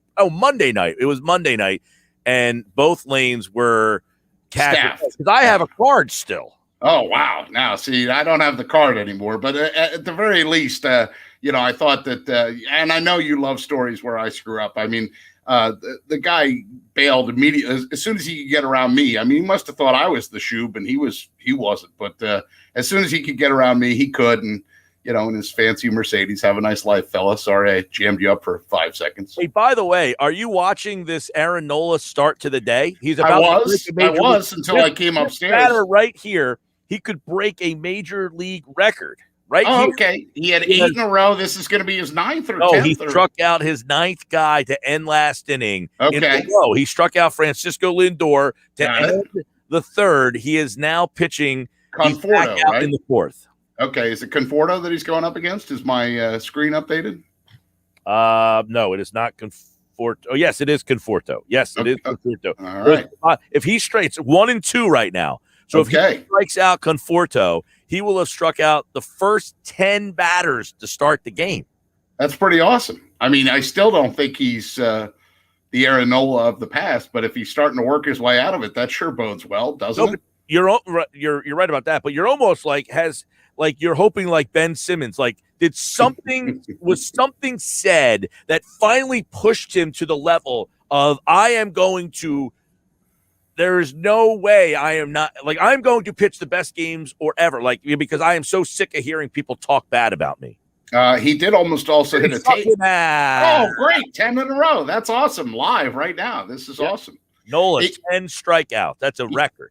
Came about, 3 feet away from hitting a home run, too, by the way, in his first at-bat. I don't know if you were talking or watching that. He could have been Rick Wise. Yeah, that's right. Hey, do you know who our Sunday guest is on the locker room with Billy Schwein? I do know, Larry Boa. Yeah, I felt that was a pretty good get. Now, who got him? You or him? Me, of course. Yeah. Because the Schweimer, when he gets a guest that he's giddy about, he will call to tell me to make sure that I know that he got a guest. Like, Mike, you're not going to believe it, Mike. Hey, Mike, guess who I have on Sunday's show? Right. And keep in mind, we haven't had the show yet. So, I mean, cross your fingers. I mean, it's always hit or miss. But I believe we have him locked in for 11 o'clock. I'm going to send him a little heads up text. I think he knows the number that we're calling from, so he doesn't think, who's this person? I was just happy, actually, that he wrote back. And I don't know that I've told you this story either off the air or on the air, but Frank Kopenbarger, who was the longtime Phillies clubhouse guy, had retired from the Phillies, left. He took the buyout like everybody took the buyout, and he was down in Ocean City. And last summer, right around the time when the high school stuff was like Last Dance tournament and all that stuff, remember? He came down and he had sent me a text and said, listen, I'm in Ocean City now, blah, blah. And I said, I'm going to be over at this baseball game. Why don't you come over and say hello? And, so I introduced him to Andrew Bristol, Coach Bristol, the Ocean City coach. And then bing, bang, boom. The next thing you know, here's Frank helping out on the Ocean City staff. Why wouldn't they take a guy with that pedigree and background? And what a year Frank got to experience, too, as they win the whole shooting match. I thought it was pretty neat. I don't know if you were watching the Phillies game the other night, but Tom McCarthy actually brought that whole thing up, and they actually talked about that particular game. They congratulated Ocean City. They congratulated Frank. They also talked about the field that they played at because, McCarthy is kind of a Mercer County guy, and he knew the field, Bob DeFeo Field up there. Oh yeah, he probably knew all the background and all the chapter and verse. That if you were watching any of that, was that on Father's Day? That was Sunday, right?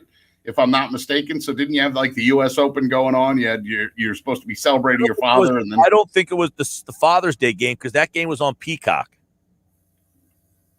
No, I'm talking about the Ocean City game, when they played. Oh, yes, it was Sunday morning, I guess, at 11.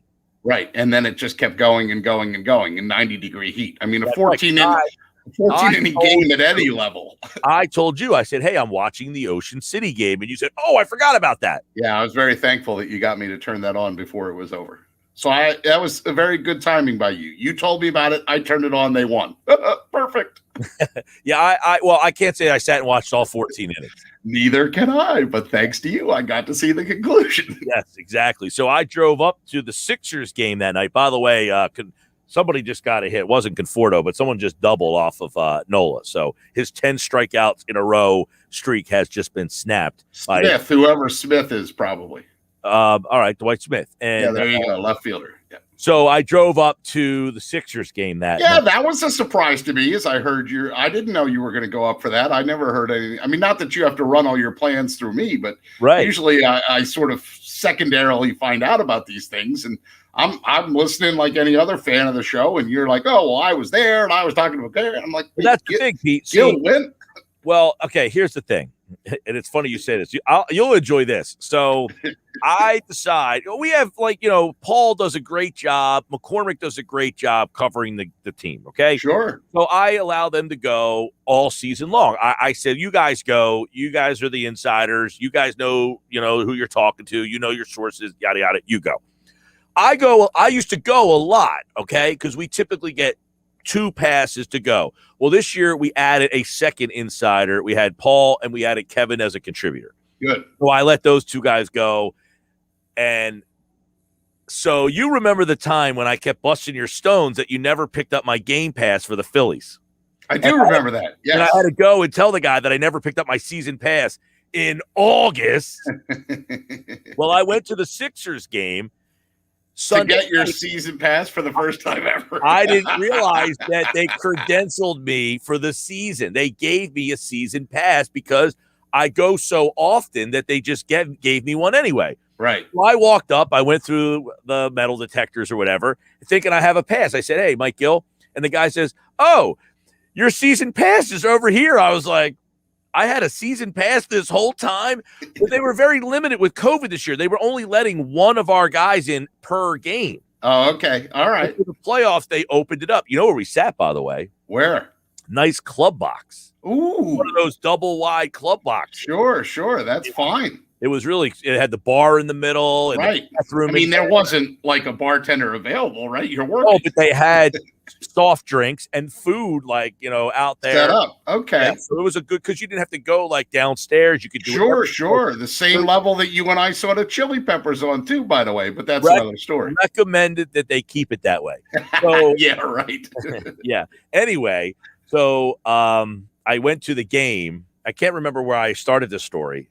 You were starting about the secondary pass and that you didn't know you had a season pass. But so I went to the game because I said, look, it's game 7. This could be, if they lose, horrible. Yeah. If they win, I feel like being there, you can get such a better perspective to talk about the game the next day on the air and all that. I would agree. But the part that you will enjoy is, I don't like to drive at night. Yes. So Heidi let me take her car. All right. My lights are kind of Okay. And whatever. So she said, and my air conditioner is not great right now. It's all right. It's hot as hell that day. So she says, why don't you take my car? The lights are better. The air conditioning works. Okay. Wouldn't you know, I'm driving home. And I said, man, it doesn't look like the lights are on. Uh-oh. So I'm like popping the high beams. It doesn't really look like the lights are popping. So I pull over to the side of the road to get out of the car to see if the lights are on. Wouldn't you know, one of her headlights is out. Oh, no. So I can't see to begin with. Right. Now you got one headlight. Car with, in the immortal words of Jacob Dylan of the Wall. That's right. Yes. One headlight. That's right. Very good. Oh my gosh. First of all, that's another reason that I was so shocked that you went, because I thought another reason I would know that you're going is because you'd be like, PT, you want to go? Well, because I need somebody to drive me so I can yell at him when he doesn't get off at the right exit, and we're up on the top of the damn expressway and I can see all the people, et cetera, et cetera. I don't not drive because I don't like it. I can't see at night is a big problem. Even with glasses, the glare is so bad. I have gone to get my glasses I said I can't see at night. I have glasses in my car. They have the glare protection. They don't work at all. I can't. Really? Yeah, they're not good.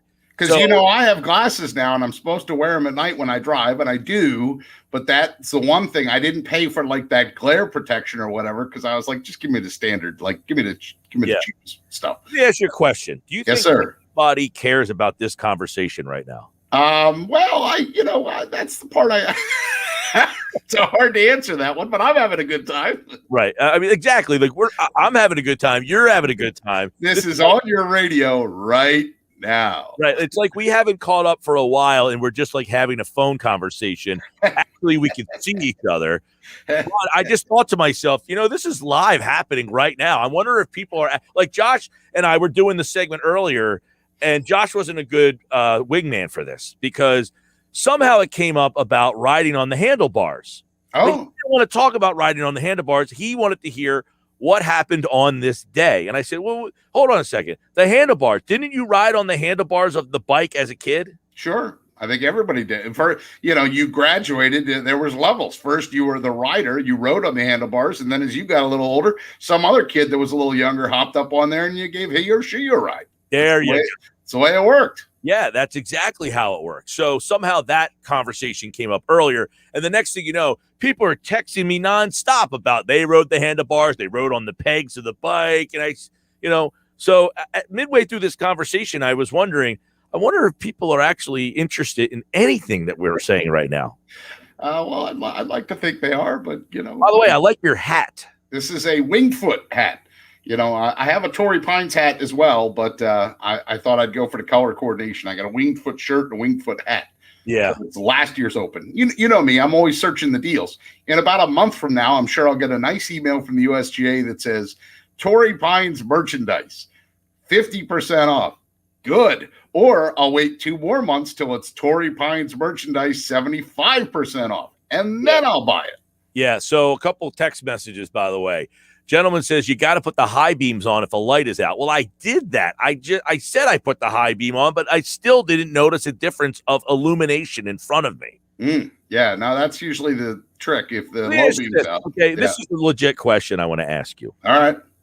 I actually have 2 now that it just popped in my head. This is dangerous. Yeah. One is I feel like everyone drives with the high beams on now. Now that these cars have like the tungsten or whatever they are. Is that not now is it not faux pas to drive with high beams on? It's still faux pas to me. It pisses me off. It's not my fault that my car's from 2007 and you're 2021, whatever you're driving is blowing me off the road in the other direction. I think it's rude. It ticks me off if somebody's got the high beams. Guy who if I see a car coming, I'll turn them off and then right back on. Yeah. I mean, I don't. But I generally, when people are behind me with their high beams on it, I can't tell. That doesn't. No, it's the other way. I don't have. I mean, if somebody's got the high beams on behind me, I'm not really paying much attention. But to that. sometimes the high beams hit they would hit like your side view mirror, and like you're like, yo, dude, what's up with that? It's but like if I'm behind someone, I feel bad but I can't see, so I got to put the high beam. Okay, that was my first question. My second question is. So Susie Hunter was on earlier, okay? I was watching. I was listening and watching. So she's doing the MLB trip. Now, you've done something similar, but not really. Now, I've done a few, not as many as you. My question is, she's driving across the country to go to every baseball stadium. Okay. On the way home, that kind of stinks, though. Like, now you're just driving home. Right, once you've hit all the parks. Yeah. Could you come up with something to do on the way home? Like, could you go to every arena and go to like an NBA game or something to that effect? Well, then you're never going to get off the road. You know what I mean? Then coming back because she lives in Philly. Okay. Yeah, but that's true. I mean, I would assume she strategically planned her trip in such a way that she's going to finish reasonably close to home or in a certain way. And by the way, hello to John. I just got a text message from him. He says he's in the car with his girls listening. This may not be our finest radio segment, but he is entertained. So he's a fan. Do I know John? He's a colleague of mine from work. He's an excellent educator. So he's not enjoying your part of this conversation. I mean, when we're talking about glasses and nearsighted, farsighted, and anti-high beam glare, I don't know that that's riveting radio, but hey, we're trying. All right. Well, I'll leave now. Yeah. All right, then. That was it. Looking forward to it's Jeff Kerr next, right? That's who we hand the baton to? Yeah, Jeff's got some NFL news, and we got some Jeff Kerr news, actually, we're going to talk about here. Nice. Coming up. Pete Thompson, don't forget, he'll be with Billy on Sunday inside the locker room. Larry Boa. All right. See you, Peter. See you, buddy. All right, there's Pete Thompson. This is the Sports Bash Live on 97.3 ESPN. Of course, Pete Thompson is back on. Actually, he will not be a part of the show on Tuesday, and he will not be here for Tuesday with Thompson. We'll do something to fill the void. All right, we'll come back. Jeff Kerr, CBS Sports, covers the NFL. We've got some Jeff Kerr news we want to break your way as well. Brought to you by Matt Blatt Kia. The Matt Blatt Kia, they want to get you approved today. Matt Blatt, 6211 Black Horse Pike, Egg Harbor Township. I am Mike Gill. This is the Sports Bash. I hope you enjoyed the conversation. I had fun. Dave Weinberg texts me. He says it's riveting, this conversation. I don't know if he's kidding, lying, or what. It's Happy Hour Friday. Enjoy your Friday. Back with more.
All right, 5:31, getting ready to wrap up a Friday show, but not before Jeff Kerr stops by to talk a little NFL, what's going on in the National Football League, and some more. We'll get his thoughts on Jalen Hurts in this quarterback list that a lot of people are giving way too much public opinion of. But Jalen Hurts, he's got to be in the top 40, right? We'll talk to Jeff Kerr about that as he joins us now here on the Sports Bash Happy Hour Friday edition. Jeffrey, what's going on?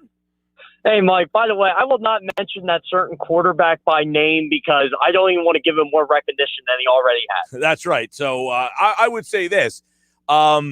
Preposterous to not include Jalen Hurts ahead of Case Keenum, even if he was number 40. Yeah, I don't get it. Honestly, and this is all I'll say. I will mention his name once.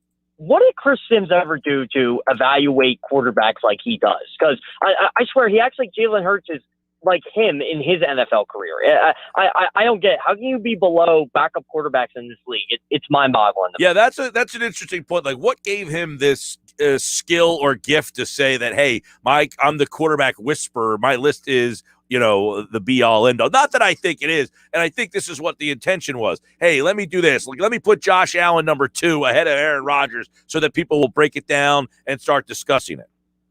Yeah, exactly. And I'll defend Josh Allen to the death, but Josh Allen is not the second best quarterback in football. Now, if he has another good year, I think you could make the case for that. But, I was looking at some of these quarterbacks like Lamar Jackson 6. I think that might be, some people might say it's too high. I think that's too low if you're going off the body of work. And I don't even know what he used to determine these rankings, but I'm just looking on and you're putting Matthew Stafford as high as you're putting him right now. Like, Matthew Stafford's a great quarterback. Don't get me wrong, but I don't know if you should put him top 10 right now. I would agree. I thought some of the list was crazy, and that's why I'm not going to give it any more airtime. Jeff Kerr, let me ask you this. I saw you tweet. Now, the NFL is going to let teams bring back they're going to let them use a second helmet, which has been one of the problems in the past for teams that want to use like retro uniforms. You can only wear the helmet of your current season. You can't just say, hey, we're going to wear one for one game. They're going to waive that starting next year. So, in your opinion, everybody wants the Kelly Greens, but is that the retro uniform you want to see the Eagles wear? Well, yes and no. So this is what I want to see first, Mike. I want to see white helmets with green wings. That is what I want first. That beautiful 1970 to 1973 Eagles helmet that is just etched in history from Tom Dempsey basically kicking 7 field goals in that. It's a bad era of Eagles football, but they're jerseys that my dad grew up loving, or the helmets and the jerseys my dad grew up loving. I'd love to see them bring that version of Kelly Green back with that helmet specifically. But if they do bring back Kelly Green first, I do want to see the bicentennial 1976 patch on there. When Roman Gabriel was there and Tom Sullivan and those guys, Dick Vermeil's first year, that's what I want to see back. The Ron Jaworski era, the Wilbur Montgomery era. Those are the jerseys I want to see first. So you're going the Kelly Green jersey, but not the Kelly Green helmet. Correct. Yeah, that's what I wanted. That's the first combination I want to see. Now, if Lori wants to go white with a midnight green wing first, I'm okay with that. But I do want to see that white helmet at some point. Now, apparently, the Eagles are already entered the alternate uniform for next year, but apparently they are not going with the Kelly Greens, right? Yeah, they're going with the black jerseys. Rob Torno, I think he was the first one to report it. I've asked around that, from what I've heard, they are going to wear the black uniforms in 2022. I guess they thought maybe this wasn't going to go to 2023. I can't believe the NFL actually makes you submit this early. Right? Because I know a team like the Tampa Bay Bucks, they've been wanting to do the Creamsicles for a while now. And I think they actually tried to put it in for 2021, but obviously you can't switch the helmet. So that's what I think they're going to do. I think they're going to be one of those teams 2022. I would expect the Tennessee Titans to do a throwback to the Oilers. I know they've been wanting to. Denver, it's going to be really easy for them because they kind of already have that color rush throwback type. They just got to get the lighter blue helmet and then they'll be set because right now they've had to use darker blue. They just put a different sticker on. But, I was really perplexed by Eagles doing that. Now, Mike, I will say this. This isn't the end-all, be-all here. They could do a black helmet with the black jersey and the black pants. Well, that's what I was going to wonder. I was wondering is we've seen the black alternate jersey in the past, so that's not what is like different. I guess it would be if they had a second helmet, would they create a helmet specifically for that uniform? I think that's what they should do. I think they should just do that as for like a one-off before they go back to the Kelly Green, because Lori's been talking about going back to the Kelly Green for a while now, whether that's Kelly Green alternate or not. But it seems like from what I read, you could propose or submit a different helmet, a second helmet every year. So why not do the black helmet for 2022? Get fans excited, then go back to the Kelly Green in 2023. Yeah, I by the way, I'm not a big fan of when they wear the black uniforms. I think you can be a little bit more creative than that if you're going to get the. Now, I'm not a fan of the alternate uniform. I think these teams do way too many different, like the color rush, and they don't do it as much in football because they have these stringent rules, right? Like baseball. Did you see baseball for the All-Star game? They're not going to. That's atrocious. That is atrocious, Mike. I can't believe they're doing it. That was the one pure thing the baseball All-Star game had, and Rob Manfred just decided, you know what? I'm just going to ruin baseball even more. Yep, exactly. They're going to wear like batting practice jerseys so that everybody on the field will be wearing the same uniform. It'll just have some sort of logo of what team you're on. The All-Star game used to be a mishmash of uniforms. The problem is everybody wears these mismatch of uniforms all season long now, right? Everybody's got alternate uniforms all year long. Yeah, exactly, Mike. And you remember when baseball started doing the alternate caps? It was, the Phillies had the Sunday alternates, and then they had the alternate cap for interleague play. And then Major League Baseball came out with the 4th of July hats. I'm like, okay, this is pretty cool. I wouldn't mind them doing that, 3 times a year. But now they have one for Mother's Day. They have one for Father's Day. They have one for Memorial Day. It's too much. And you know what? I just can't keep up with it anymore. You are right. And I get it. Like, all right, it's 4th of July. They put the American flag in the logo. Like, I don't need one for every single holiday. I'm so against them. But it's all a money grab. They just keep trying to get more money, more money, more money. And that's what these All-Star game uniforms are for. Like, hey, if you're not watching us take batting practice, we want you to see them on the game that night so that maybe you'll go out and buy them. Although the design for this year, I have it up on our website, the Phillies jersey anyway. The design for the All-Star game uniforms this year are horrible. Yeah, I can't say it. The caps aren't bad. I actually didn't mind the caps. I mean, they're a little flamboyant, but okay, it's an All-Star game. You know what, Mike? This is when I actually liked when they wore those jerseys for the home run derby. I thought it was so cool back in the day when McGuire and Sosa and Griffey would wear those like futuristic type jerseys. And man, I remember it was a preview for like the futuristic jerseys they were going to have out later the year for that turn back the clock promotion or whatever they did at 99. And I'm like, okay, this is cool. They're going to wear it for the home run derby, but not the All-Star game. Then they go back to the regular ones. Really, Mike, there's only one league I feel, I'll say 2, actually. There's 2 leagues I feel that should wear different jerseys for the All-Star game. And the NBA is one of them and the NFL is the other, but the NBA ruined it. The NBA used to do that classic like type NBA All-Star jersey. Now they're too Nike-ified it too much. I don't know, Mike. It's, they're the 2 leagues I think that should do different uniforms for their All-Star games, but Nike overkilled it way too much. All right, Jeff Kerr's here. While he covers the NFL for CBS Sports, he is a passionate fan about all sports. And I think are you going to the Yankee game today? I went yesterday. Oh, you went yesterday. All right. How'd you like the stadium? Oh, it was awesome. It was my first time there since 2009. So, that's right. You were there the first year. Yeah, I had to go do Monument Park, and I had to, go see the Yankees Museum. I'm a big Babe Ruth nut, so, I'm all gushy over Babe Ruth and all that. But, yeah, it was a fun game. Aaron Judge was 3 for 3, hit a home run, hit a double. Gary Sanchez does what he does best, hits home runs. I mean, it was just funny, Mike. Seeing the Yankees and the Royals, I totally forgot that, AL games are so weird because I'm usually expecting to be there 4 hours because it's DH. And it turns out it was the opposite. The game was only 3 hours and 4 minutes because the Yankees took an early lead and, only 3 pitchers were used the entire game. It's kind of neat. Over at CBS Sports, your cohort over there, Jason La Canfora, has some hot seat coaches entering this season. I want to kind of quickly throw them by you, get your quick thoughts. Matt Nagy in Chicago, would he be at the top of your list? Oh, absolutely. Yeah, I agree with JLC 100% on that one. Matt Nagy, to me, it's Matt Nagy and Mike McCarthy. I think they're the 2, but Matt Nagy, he has to win this year. And I know Justin Fields is a rookie quarterback, but I think he has to play him now. I think the the Bears have to make a significant push for that NFC North title, especially if Aaron Rodgers does not play. I think going to the playoffs is not enough in Chicago. I think what the Bears have to do is they have to win 10 games for Matt Nagy to keep his job. And Dallas Cowboys, plain simple, you got to win the NFC East and you got to win the playoffs. Well, I was going to say, you just mentioned McCarthy. He has them on there, too. You would imagine that they have high expectations because of Prescott coming back. Exactly. Yeah, Dak Prescott's back. The division's down. I mean, Washington's going to be good. Don't get me wrong, but Dallas, the expectation is to make the playoffs. And if Dallas doesn't make the playoffs this year, what's Mike McCarthy here for? Dallas fans actually thought they were going to win a Super Bowl with this guy, and I tried to warn them. I'm like, Mike McCarthy isn't as good as the coach as everybody thinks he is. I guess we could call it now the Doc Rivers syndrome, if you will. Only the Sixers did get better with Doc Rivers than Dallas did with Mike McCarthy.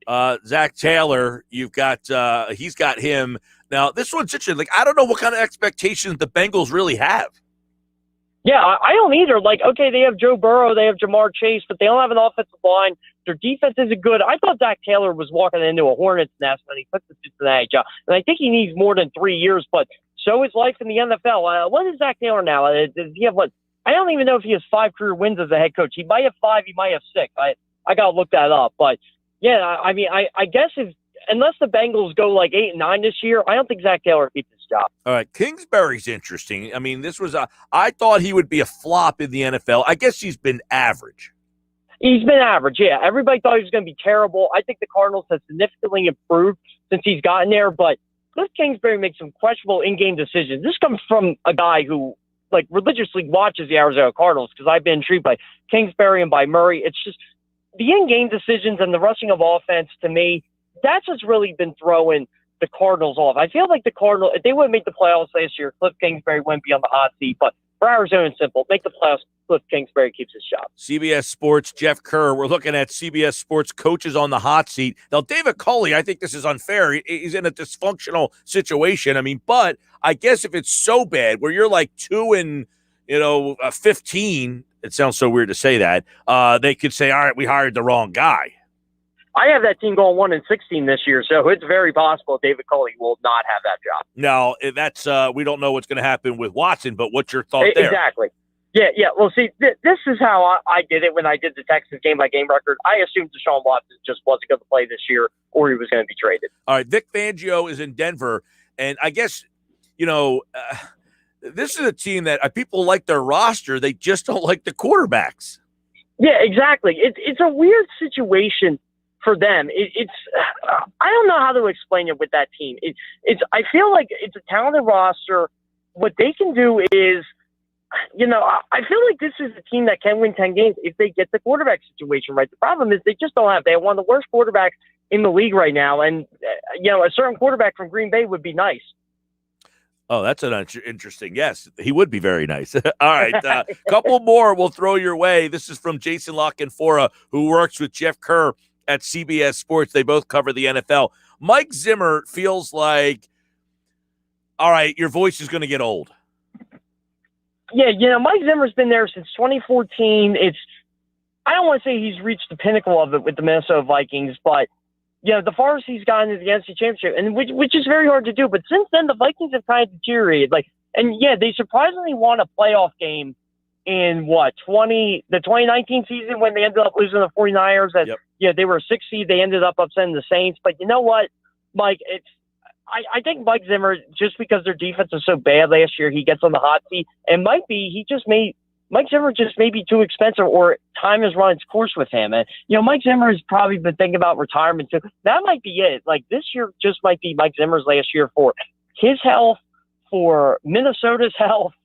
Pretty much this just might be a swan song. All right, these last two, you're going to have to either tell me you're not on board with them or explain to me why. Matt LaFleur in Green Bay, they just won 13 games out there. I mean, how am I putting him on the hot seat? I get the whole Rodgers thing, but I can't win the division and do what he's done and say I'm on the hot seat, right? Yeah, I don't agree with that. Unless the Packers go like 5-13 or something, or 5-12 or something like that, I don't think Matt LaFleur loses his job. No, I don't agree with that one. All right, last one is Brian Flores has been a breath of fresh air for that organization. Brian Flores is one of the best coaches in the league.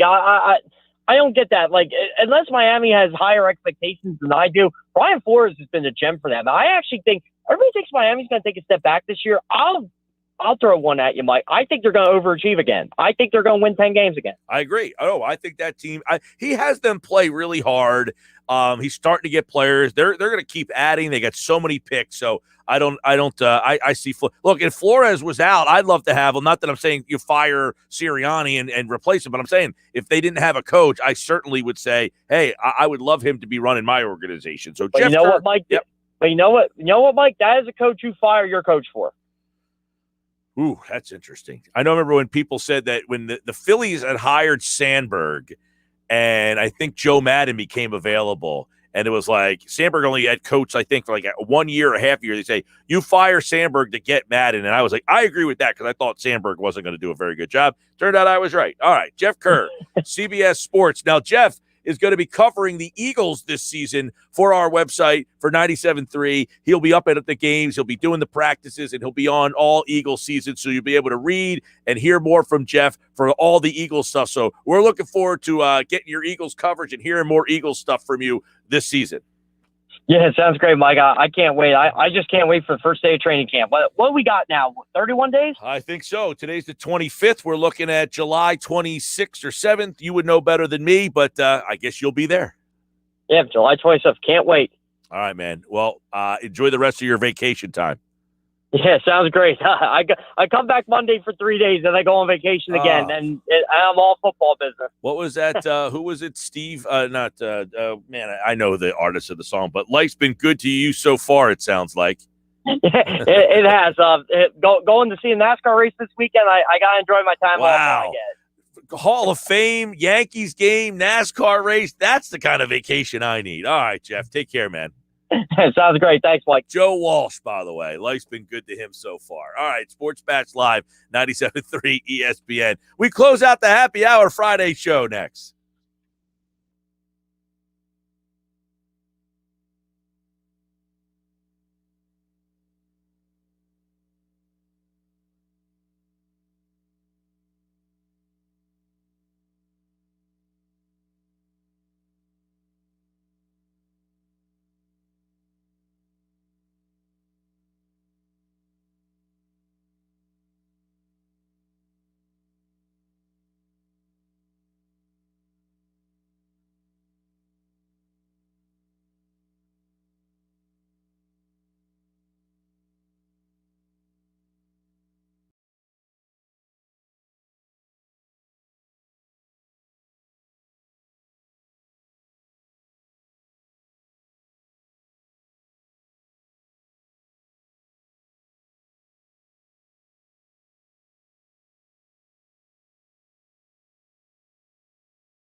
All right, here we go. Wrapping up the show. We have reached the end of Happy Hour Friday, and I'm all for it. Josh Henning is my producer.